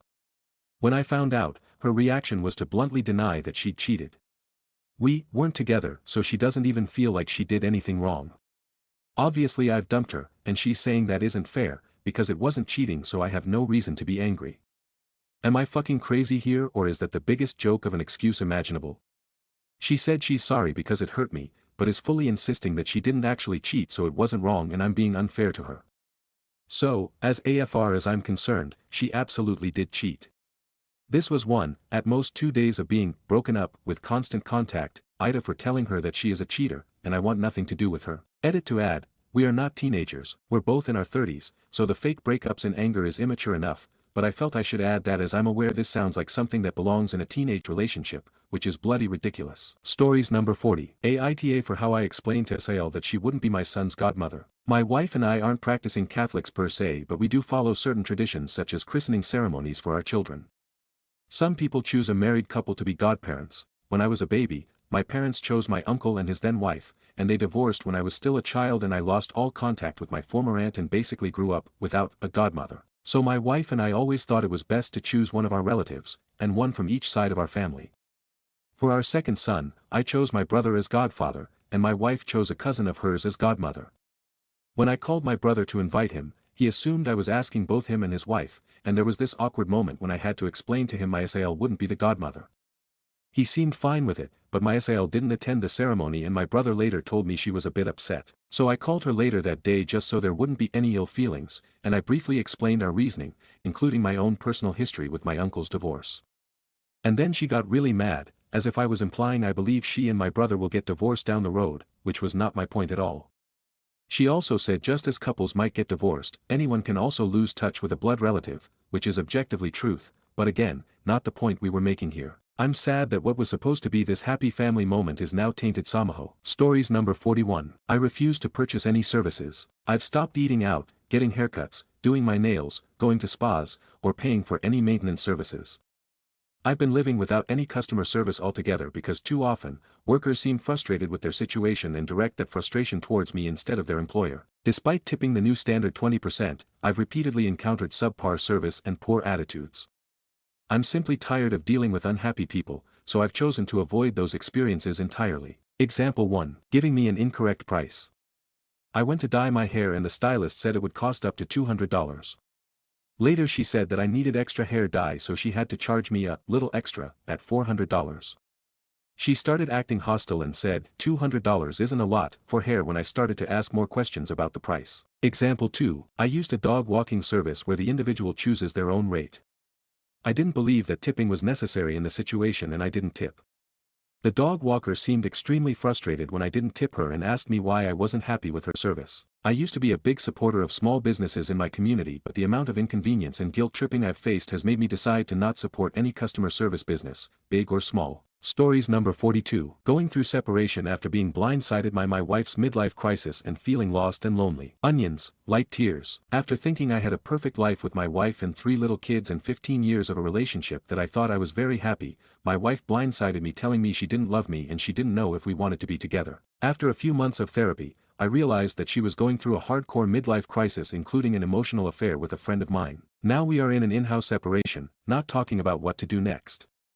I'm planning to stay in the home with the kids and telling her if she needs space she can move out, but I'm feeling completely lost about my life because everything was built about my family. I don't know what to do and I feel very alone regardless of how having many friends.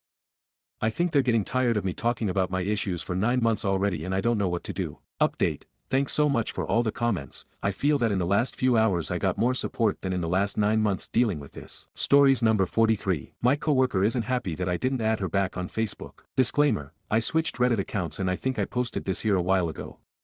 I have a slight update in the post. I'm 28 years old and work at a school and I really love my job. It's a really good job with little to no issues. Back in November my coworker, also my friend from outside of work, befriended our new coworker, a 60-year-old woman from Scotland. The woman is nice enough but to me something feels a bit off about her. My friend decided that we need to take her out to lunch and I felt very apprehensive about the idea. But I ended up going with them and it was so boring. I felt out of place with them because they have more in common and get along well. There's no issues with that, I'm fine if we don't have anything in common, but the issue is my friend, we carpool to work, insists every morning that we have to wait for her to walk into work together. She thinks it's rude if we don't wait for her because she always waits for us. There are many of times that we pull up to work and she's there waiting for us. Even when we leave after the work day ends my friend insists that we have wait for her. Every day it's always the two of them walk into work together talking and I'm walking behind them or in front of them. Luckily, my husband calls me on the phone so that helps me get away from them. Last week I was walking into work and she cornered me asking for my Facebook. I wanted to lie and say I don't use Facebook but I didn't think it was a good idea to lie. She pulled out her phone and opened the app. She said she doesn't know how to spell my name but the first result on her Facebook search was me. I was a bit weirded out and said, yeah, that one is me. I never confirmed the friend request. Now 2 days ago I was walking down the hallway at work and the woman approached me. She asked me with no hesitation, why didn't you add me back on Facebook? I just said to her, honestly, I don't go on Facebook, and then she started to awkwardly apologize.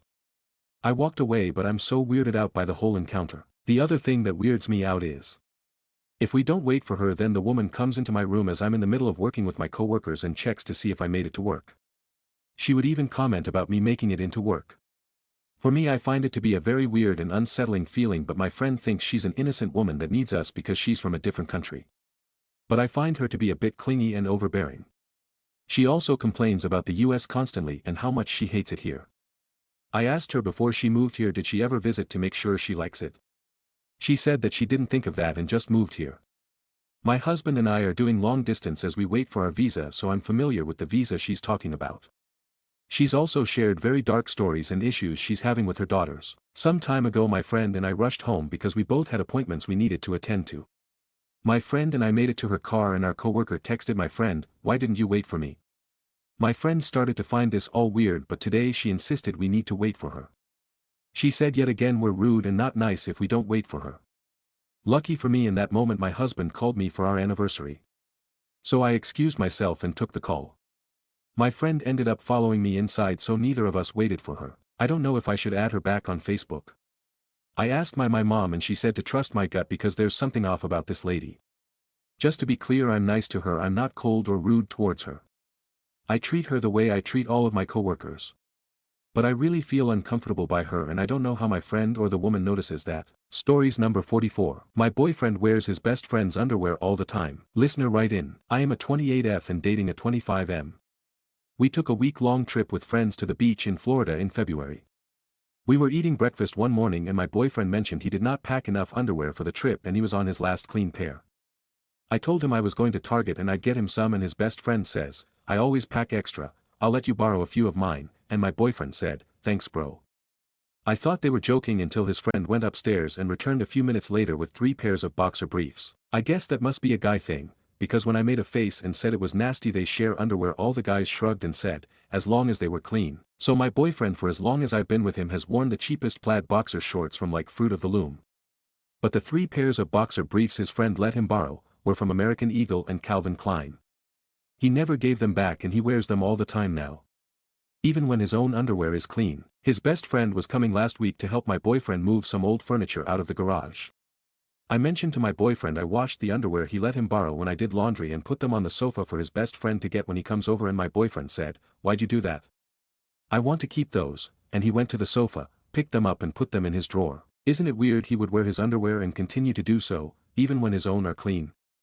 I even went to American Eagle and got a 3-pack of boxer briefs and he wears them, but will also still wear his friend's underwear. Stories number 45. My 26M, wife, 27F, had an affair with a coworker and I feel like don't know who she is anymore. Why am I struggling as much as I am? Apologies for the long post in advance, a lot has happened since the D-Day event. A bit of context before I jump into the story of where we are today. My wife and I have been together for 9 years, and got married in 2024. We always got along very well with another, and have been through a lot since we've grown up with each other. That being said, I was completely blindsided by this. TLDR at the top of the post because of how long this post is. My 26M, wife, 27M, had 4-month-long emotional and physical affair with a coworker shortly after we got married. Thinking emotionally after the initial shock of finding out, we opted to try to make things work through counseling. The more I talk about it, the more I struggle. I recently learned who the affair partner is. He is married with a wife and 2 children. His wife was 7 months pregnant when they started their affair. I'm struggling with making any type of decision here and I don't know what to do. Scorched earth isn't my type of character. Part of me wants to stay with my wife, the other part doesn't know how to. We're going through marriage counseling and I have individual therapy as well. It's difficult to say the least. I wish things were different and that life would be easier than it currently is, but getting over this hurdle doesn't seem possible. I welcome any advice or insights you may have, thanks in advance. Back in January, my wife had finished up one of her work shifts and called me when she was leaving, per usual. She mentioned that her car was low on gas, and since it was dark out I had insisted she come straight home to eat dinner that I made and I would take care of it for her. This is normal, I often put gas in her car for her. However, this time when I parked at the gas station I noticed a receipt on top of the gas cap lever. Didn't think much of it at first, but when I took another glance at it while filling up her car, I realized it was a receipt to a hotel parking garage from earlier that week. She had allegedly picked up a shift the day the receipt was from and I quickly pieced 2 and 2 together. I went numb. My ever-present smile and happiness was gone. I kept my composure, drove back home and tried to act normal. I didn't want to bring it up that night since she had worked the next day. I had almost broke when she tried to be intimate, but I just made up an excuse and went to bed. The following night after her shift ended, she noticed me acting standoffish and asked me if I was okay. I simply said no. I told her I had found a receipt to the hotel parking garage, and this is where everything unfolded and my life felt like it came crashing down on top of me. She confirmed the nightmare that I was living in. Not even 4 months after we got married, she started having an emotional and physical affair with one of her coworkers, 36M, who was also married. They developed some kind of connection at work that went from drinks together outside of work, to gun ranges, and ultimately to sleeping with another at hotels when they could get away with it. This was not something that she actively sought out, but it was able to happen easily because she was unhappy with certain things in our relationship. To my understanding, it's because of our plans for the future. She wants to buy a house, and so do I, but we are not financially stable enough to afford a good home and do not have families that are capable of helping with a down payment. I tried being logical about it all, explaining that a 6.7% interest rate on a $500,000 home is not affordable for us even though we make good money. I make 6 figures and she's just shy of 6, because of student loans that she is paying off. Another reason is that I'm not proactive with planning and leave it up to her to plan trips, dates, etc. It should be something we plan together, but she wants me to take initiative instead. Back to the story, she would not share details that would give away his identity, but told me everything that had happened, how it started, what they did, and how she feels about him. They had been sleeping around with another about every other week for months on days that I was working. The person that I loved and I knew better than anyone in the world died that day, and so did I. She had the audacity to say that she was in love with me, and him at the same time. I told her she had no idea what love was. It's not possible love me, respect me, or even care about me if she could do this behind my back for months and feel no remorse or guilt about it. I had to find out about this and bring it up to her. Everything for me had shattered, and in that broken state I had pleaded my case to try to make things work between us. She was uncertain about how she felt, and didn't know what she wanted, and honestly neither did I. So we took some time to reflect and go from there, deciding that we were going to actively seek marriage counseling to process through everything, not knowing where it might take us. She told her family and they were devastated. I haven't told anyone aside from our marriage counselor, and my individual therapist. Feels like there's no coming back if my friends or family knew what happened, and honestly, I don't want to have those conversations with anyone. I know what they'd say. I know I'm doing a disservice to myself by trying to work through things while there's hardly anything left at this point. I don't know how to explain it other than it's the type of person that I am. I put others before myself and tend to empathize with others or try to see things from their people's perspectives. Nothing seems clear even when I play out every scenario in my mind. Fast forward a few weeks to around Valentine's Day. I discovered, while she was in the shower, in her work backpack a Valentine's note and gift from the affair partner that she wanted to bring up to me that night. He wrote on the card, "Thanks for going on this adventure with me. I know it's been anything but easy, but you'll always hold a special place in my heart. Looking forward to wherever this crazy ride takes us." Yet again, when I thought things couldn't get any worse, they did. She still didn't know how she felt. It was like both of us were fighting for her at the same time and she didn't know how to handle anything. I told her that she needs to figure things out and decide what she wants, or else I would not be a part of her life anymore. I could tell she was feeling genuine remorse for what she's done, but it didn't make it any easier since she felt an emotional connection with this man. In her journey to find herself or figure out her feelings, she went to visit her brother who lives in another state. She hates flying, but ended up flying down there, which raised some suspicions of mine. I gave her some space that she needed, and we talked about a lot of things when she returned. In short, she wasn't ready to give up on our relationship, and at the time, neither was I, probably because it was the easy way. I don't know. Lo and behold, I found another bombshell. In her nightstand, I found her plane ticket from her return flight. I looked up the confirmation code and it was a $700 first-class seat for a one-way return home. I knew she didn't pay for it, so I called the company asking about details on payment method, playing it off like we have an auth user card and I didn't know which was charged, and they told me the name of the affair partner on the card. This is where I found out through social media that not only was this guy married, but he has 2 children with his wife. I found this out a few weeks ago. My wife and this guy started seeing each other when his wife was 7 months pregnant with their second child. It took every ounce of my being to not reach out to his wife right then and there to tell her what was happening under her nose. She still doesn't know to this day. My wife and the affair partner got into an argument about this, and he chose to not tell her, and she isn't willing to tell her either. I hate myself for not being the one to let her know, but it would likely result in ramifications on my wife's employment and future employment at the company, same with the affair partner's career. Why am I feeling sorry for everyone in this scenario? They made their bed and they need to lay in it now. I know everything that's occurred is entirely against my character and what I believe from a moral perspective, so why am I so conflicted with this? It feels like an easy decision, but it's so complicated. My world has been centered around her for what feels like my entire lifetime. I still love my wife, and want to be with her, but it feels like she's not that same person that I knew, loved, and married. I feel like a horrible person right now, and I'm doing nothing but making mistakes. We are still processing through things in our counseling sessions, and will continue to work through all of these things and our feelings. Writing all of this out, I know that I shouldn't stay with her and I doubt I could ever trust her again, but why do I feel this need to make things work? I'm at war with myself every single day, and I'm genuinely struggling. Honestly, I don't know how I would stay with her, or how I would move on. Right now, I have zero desire to try again with someone else and I don't believe that will change. I feel like I've lost everything, and I've been left with nothing. I'm trying to focus on my physical and mental well-being by doing things that make me happy, but at the end of the day I still am faced with all of this internal strife. Venting over. Sorry for the trauma dump. I've left out a few things here and there, but honestly it's just too much to go through. Appreciate those that take the time to read through this post and offer some kind of helpful advice or insights. Much love. Stories number 46. Aita for telling a guy sitting next to me to stop snorting at a restaurant. I, 45 female, recently was eating dinner with a good friend and former neighbor who moved away 6 months ago. We had been there for approximately 20 to 25 minutes. We were talking and laughing and being pretty quiet for a noisy restaurant since we both do a kind of silent laugh, one of the things we have in common. We were just served when the man, older guy about 65 maybe, sitting at the table next to us had finished his meal.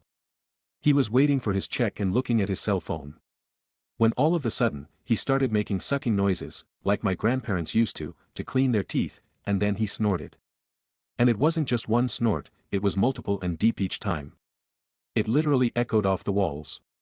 Now the first time, I let it go and didn't say anything but had to fight gagging. I happen to have an extremely sensitive gag reflex. And sounds like that can get me started. Meaning up to starting to vomit. Not only that, if I make my way to the bathroom it is like my brain says, okay, let loose, and I always loose it. So I stopped talking, turned my head and did breathing exercises to try to not go down that rabbit hole. I just got cleared and we were chatting and eating again when he did it again. So again the same process. But this time I gave him a look. Because I am not his mom and he is old enough to know manners, whether he knows them or not, well obviously not. He clearly didn't care or didn't understand why I gave him an angry grin. Not too long after that he did it again. And if it happened a fourth time I would not make it to the bathroom. And not only that, he was ruining my meal.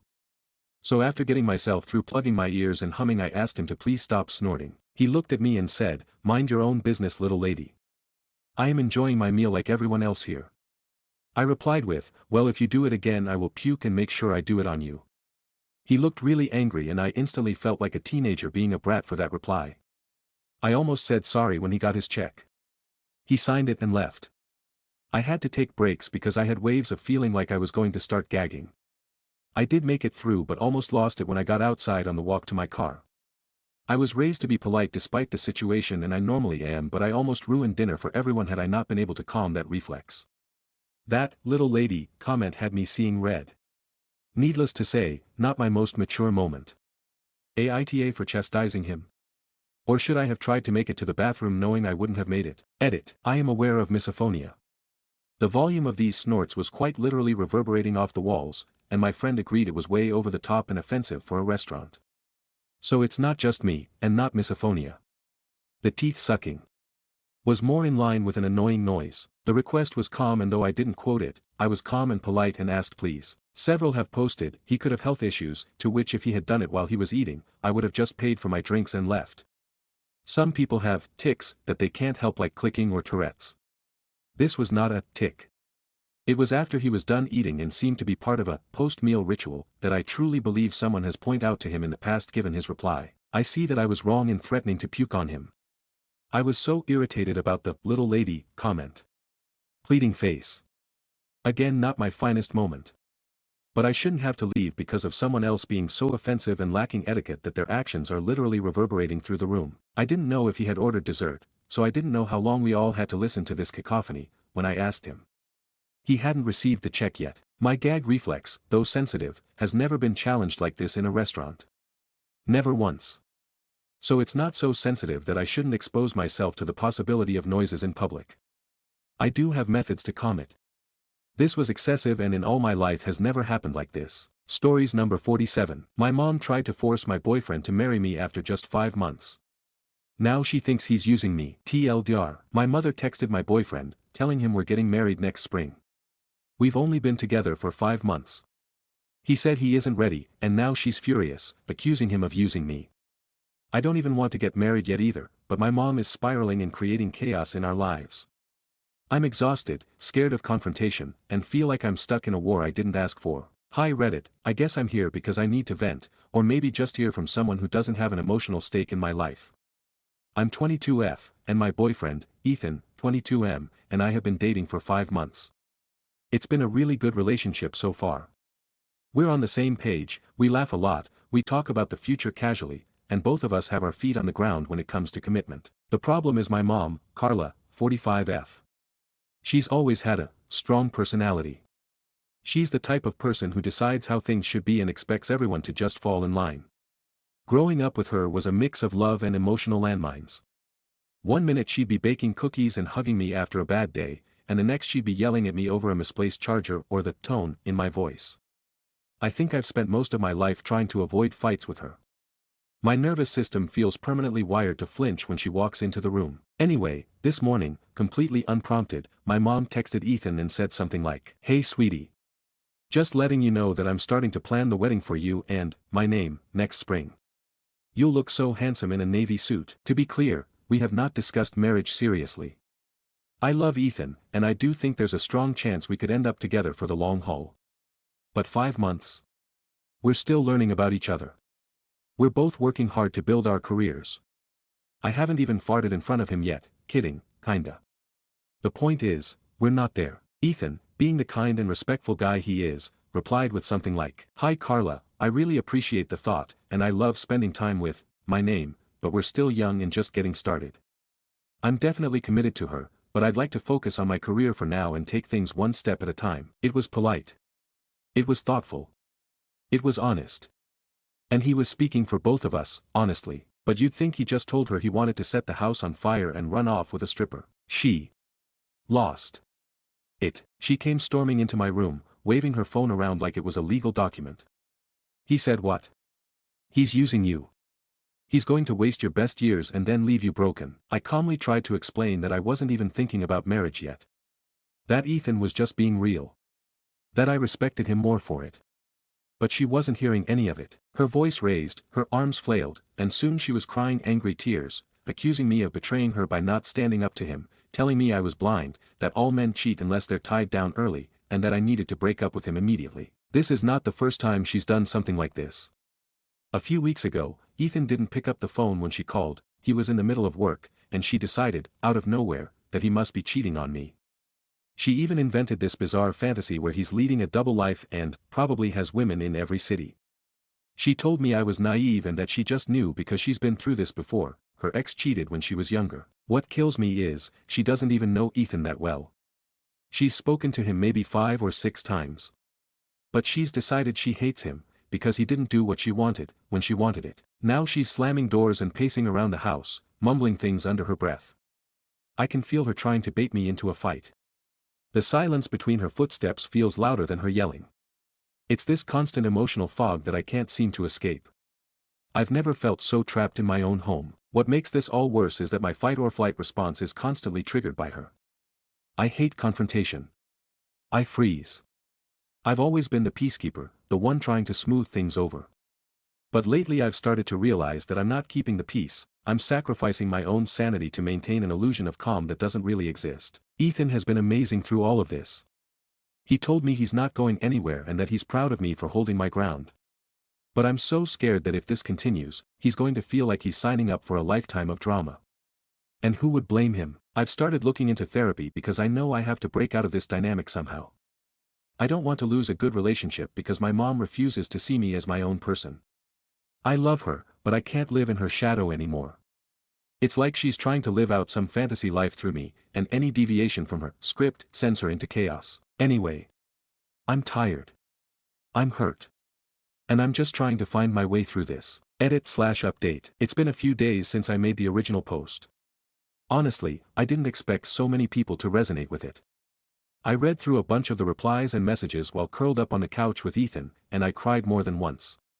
Not from sadness, but because it was the first time I didn't feel alone. So here's what's happened since. I finally decided to have the conversation with my mom. I didn't plan it. I didn't psych myself up with a script. It just kind of happened. She was in the kitchen, angrily rearranging things like she always does when she's trying to show how burdened she is. Slamming drawers. Huffing loudly.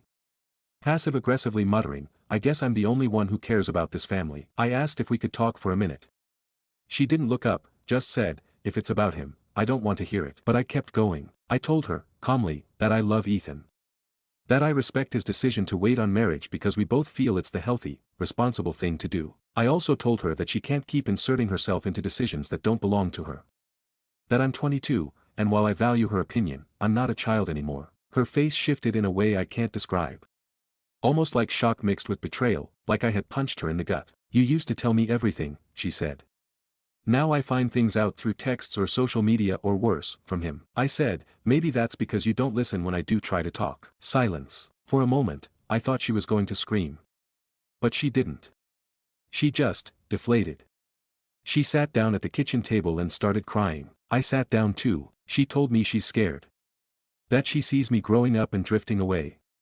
That she made so many sacrifices to raise me alone, and now that I'm with someone else, she feels like she's being replaced. I get it. I really do. But it's not healthy. I told her I don't want to cut her out. I just want her to respect my boundaries. I want her to trust me to live my own life, even if I make mistakes, they're mine to make. She nodded, eventually. No promises, no grand apologies. But it's a start. That night, I told Ethan everything. He listened, held my hand, and didn't say much, just rubbed small circles on my back and told me he was proud of me. That was the first night in weeks that I didn't fall asleep with my stomach in knots. But, of course, things are still fragile. The next day, my mom posted a cryptic Facebook status. Funny how some people forget who was always there for them. I didn't react. I didn't reply.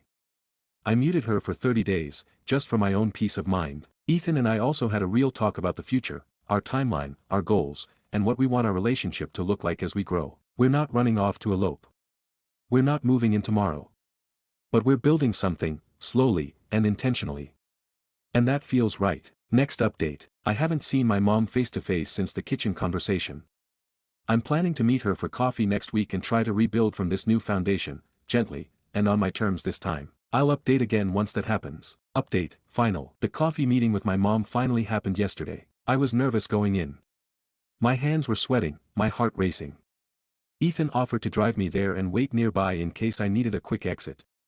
I declined, but just knowing he offered made me feel a little stronger. When I walked into the cafe, my mom was already there, sitting at a corner table with her purse clutched in her lap like a shield. She smiled tightly and said, "I ordered you a chai. I know it's your favorite." I thanked her. Small talk followed. The kind that feels like walking across eggshells, light, forced, breakable. Then she got to it. She asked if Ethan was still refusing to get married. I paused for a second before responding, "We're not refusing anything. We're just choosing what works for us, not what anyone else expects." She exhaled through her nose, already visibly irritated. "You're just wasting time. You're young now, but that won't last. Marriage isn't supposed to be about perfect timing, it's about commitment." I gently but firmly said, "Commitment doesn't require a ring or a wedding date. We're building something real, something intentional. And honestly, I'm okay with how things are." Her expression shifted. She looked away, and for a moment, I saw something I hadn't seen in a long time, hurt, not anger. "I just don't want to be left behind," she said. "You're all I have." That hit hard, but I told her this, "I'm not leaving you, Mom. I just need space to be me. That doesn't mean I don't love you. It means I'm becoming my own person, with my own relationship, and you need to respect that." We sat in silence for a few minutes. Then she did something I wasn't expecting. She apologized. Not a perfect, dramatic apology. But a real one. "I was wrong to push. I know I get controlling. It's hard watching you grow into your own life when mine feels so small." That honesty broke something open between us. I reached across the table and took her hand. We didn't solve everything. We're not magically healed. But for the first time in a long time, we were two women talking, not mother and child in battle. Later that night, I told Ethan everything. He smiled and said he was proud of me again. That man says that a lot, but it never stops meaning the world. We curled up on the couch and watched reruns of The Office, and for once, I wasn't overthinking or emotionally drained. Just, peaceful. TLDR. My mom tried to force marriage onto me and my boyfriend of 5 months. When he kindly expressed he wasn't ready, she got furious and accused him of using me. She tried to manipulate situations and guilt me into breaking up. I eventually confronted her, set boundaries, and worked through a very tense, emotional reconciliation. Things aren't perfect, but I'm learning to protect my peace without abandoning my love for family. Stories number 48. My ex cheated on me and now refuses to move out with her kid. TLDR, my ex cheated on me, we broke up, but she refuses to move out of my apartment. Her daughter lives here too, and I care about her deeply, so I didn't kick them out right away. But now my ex isn't paying rent, refuses to look for a new place, and I feel stuck between doing what's fair and what's kind. My name is Jake, 28M. I've been in a relationship with Amber, 30F, for 3 years. For almost one of those years, we lived together in a 2-bedroom apartment in a quiet neighborhood in Denver. Amber has a daughter, Lily, 5, who was just 2 when we met. Over the years, I grew attached to Lily, bedtime stories, school pickup, Saturday pancakes, the whole 9 yards. I was never her dad by blood, but I loved her like she was my own. Back in December, I found out Amber had been cheating on me with someone from her gym, some guy named Tyler. I only learned about it after seeing suspicious texts pop up on her phone while she was in the shower. It turned into one of those scenes you think only happens in movies, shouting, crying, gaslighting, the works. She tried to downplay it. It didn't mean anything, she said. But it meant enough to break my trust, and that was enough for me to end the relationship. The lease is in my name. I pay all the rent and have since day one. After the breakup, I told her she could stay temporarily until she found her own place. I said it not for her, but for Lily. I couldn't stand the idea of a little girl suddenly losing her home over something she didn't do. That was 3 months ago. Since then, Amber hasn't even pretended to look for a new place. I've asked her multiple times, nicely, then firmly, then somewhere in between. Her responses range from, I'm working on it, to, you can't just throw out a child. She hasn't contributed a single cent to the rent. I still cover the entire $1,800 every month, utilities included. She eats my food, runs the AC all day, leaves dishes in the sink, and still has the nerve to act like she's doing me a favor by keeping Lily stable. To be clear, I don't want to displace Lily. She didn't ask for any of this. She's just a sweet, giggly little girl who still runs up to hug me when I come home from work. She draws me pictures and calls me Jakey. She's the only reason I haven't taken legal steps to evict Amber yet. But I'm at my breaking point. Last week, I came home from a 10-hour shift at the mechanic shop and found a guy, not Tyler, a different guy, in my kitchen, eating cereal and drinking my orange juice like he owned the place. Amber wasn't even home. She told me later he was just a friend and had been watching Lily for her while she ran errands. I didn't blow up, but I asked her firmly, how long do you think you're going to stay here? Her answer. Until I'm ready. You can't expect me to throw Lily into just any apartment. That's when I realized, she has no plans to leave. Amber isn't looking for a place. She's coasting, letting me pay for everything while she dates and lives like nothing's changed. And I get it, I set a precedent by not kicking her out the day we broke up. But it's becoming clear she's taking advantage of my kindness. I started documenting everything. Screenshots of texts. Photos of mail. I even spoke to my landlord anonymously about what it would take to remove someone not on the lease. Colorado law makes it a bit tricky. Once someone's established residence, you can't just throw them out. I'd have to serve her with a formal eviction notice, which feels wrong when there's a 5-year-old in the equation. But what's the alternative? Let her live here forever. Keep supporting a woman who betrayed me while she uses her daughter as a shield against consequences. This week, I started sleeping on the couch. I've stopped buying groceries. I told her she's got 30 days, after that, I'll be contacting a lawyer. She cried when I said it. Lily was confused, asking why I was mad at mommy. God. That crushed me. Edit. Thanks to everyone who's commented so far. I'm looking into local legal aid options and family services to see if there's a safe transition plan for Lily. I don't want to ruin her life, but I can't keep sacrificing mine either. TLDR, Part 2. I gave my ex 30 days to move out. She's not taking it seriously, and now she's trying to manipulate the situation through her daughter. I'm stuck between doing what's right for a child I love and finally freeing myself from someone who broke me. It's been 12 days since I told Amber she had 30 days to move out of my apartment. To be honest, I thought it would light a fire under her. That she'd start packing, make some calls, try to line something up. But instead, she doubled down. The very next day, she acted like nothing had changed. I came home and she was on the couch watching Netflix, Lily playing with her toys nearby. There were dishes in the sink, her laundry still hanging off the chair, the scent of her perfume still lingering like this was her place. It made my skin crawl. I asked her again, calmly, have you looked for a place yet? She smiled. I'm thinking about it. Just, haven't found the right fit. That was the moment I knew, she thinks I'm bluffing. The next few days were a mess. She'd leave her dating app notifications open on the counter. I'd hear her giggling on the phone with some guy after Lily went to bed. One night I walked in and saw her taking selfies in my bedroom mirror. She looked me dead in the eye and said, you don't own the light in here, you know. But here's where it really gets twisted, she started coaching Lily. One morning, Lily sat beside me during breakfast and said, Mommy said we'll have to live in a car if we leave. My stomach dropped. I looked at Amber, who was sipping coffee at the counter like she hadn't just weaponized her own daughter. That same day, I caught her talking to Lily in the hallway. If Jakey asks questions, you tell him you don't want to leave, okay? Tell him this is your real home. I confronted her. I told her using Lily like that was low, even for her. Her face went cold. You're the one putting her on the street, Jake. I'm just trying to prepare her. Manipulation. Guilt. Gaslighting. All the greatest hits. I finally called a lawyer. Told them everything. They said I needed to serve her with a written notice to quit, a formal letter giving her 30 days to leave. It's legal, enforceable, and once the deadline passes, I can file for eviction. That's what I did. I typed it up. Printed it out. Left it on the counter with her name on it. I even explained it calmly, this isn't personal. It's legal. You're not on the lease, you're not paying rent. I've tried to be kind. I'm done being taken advantage of. She didn't say a word.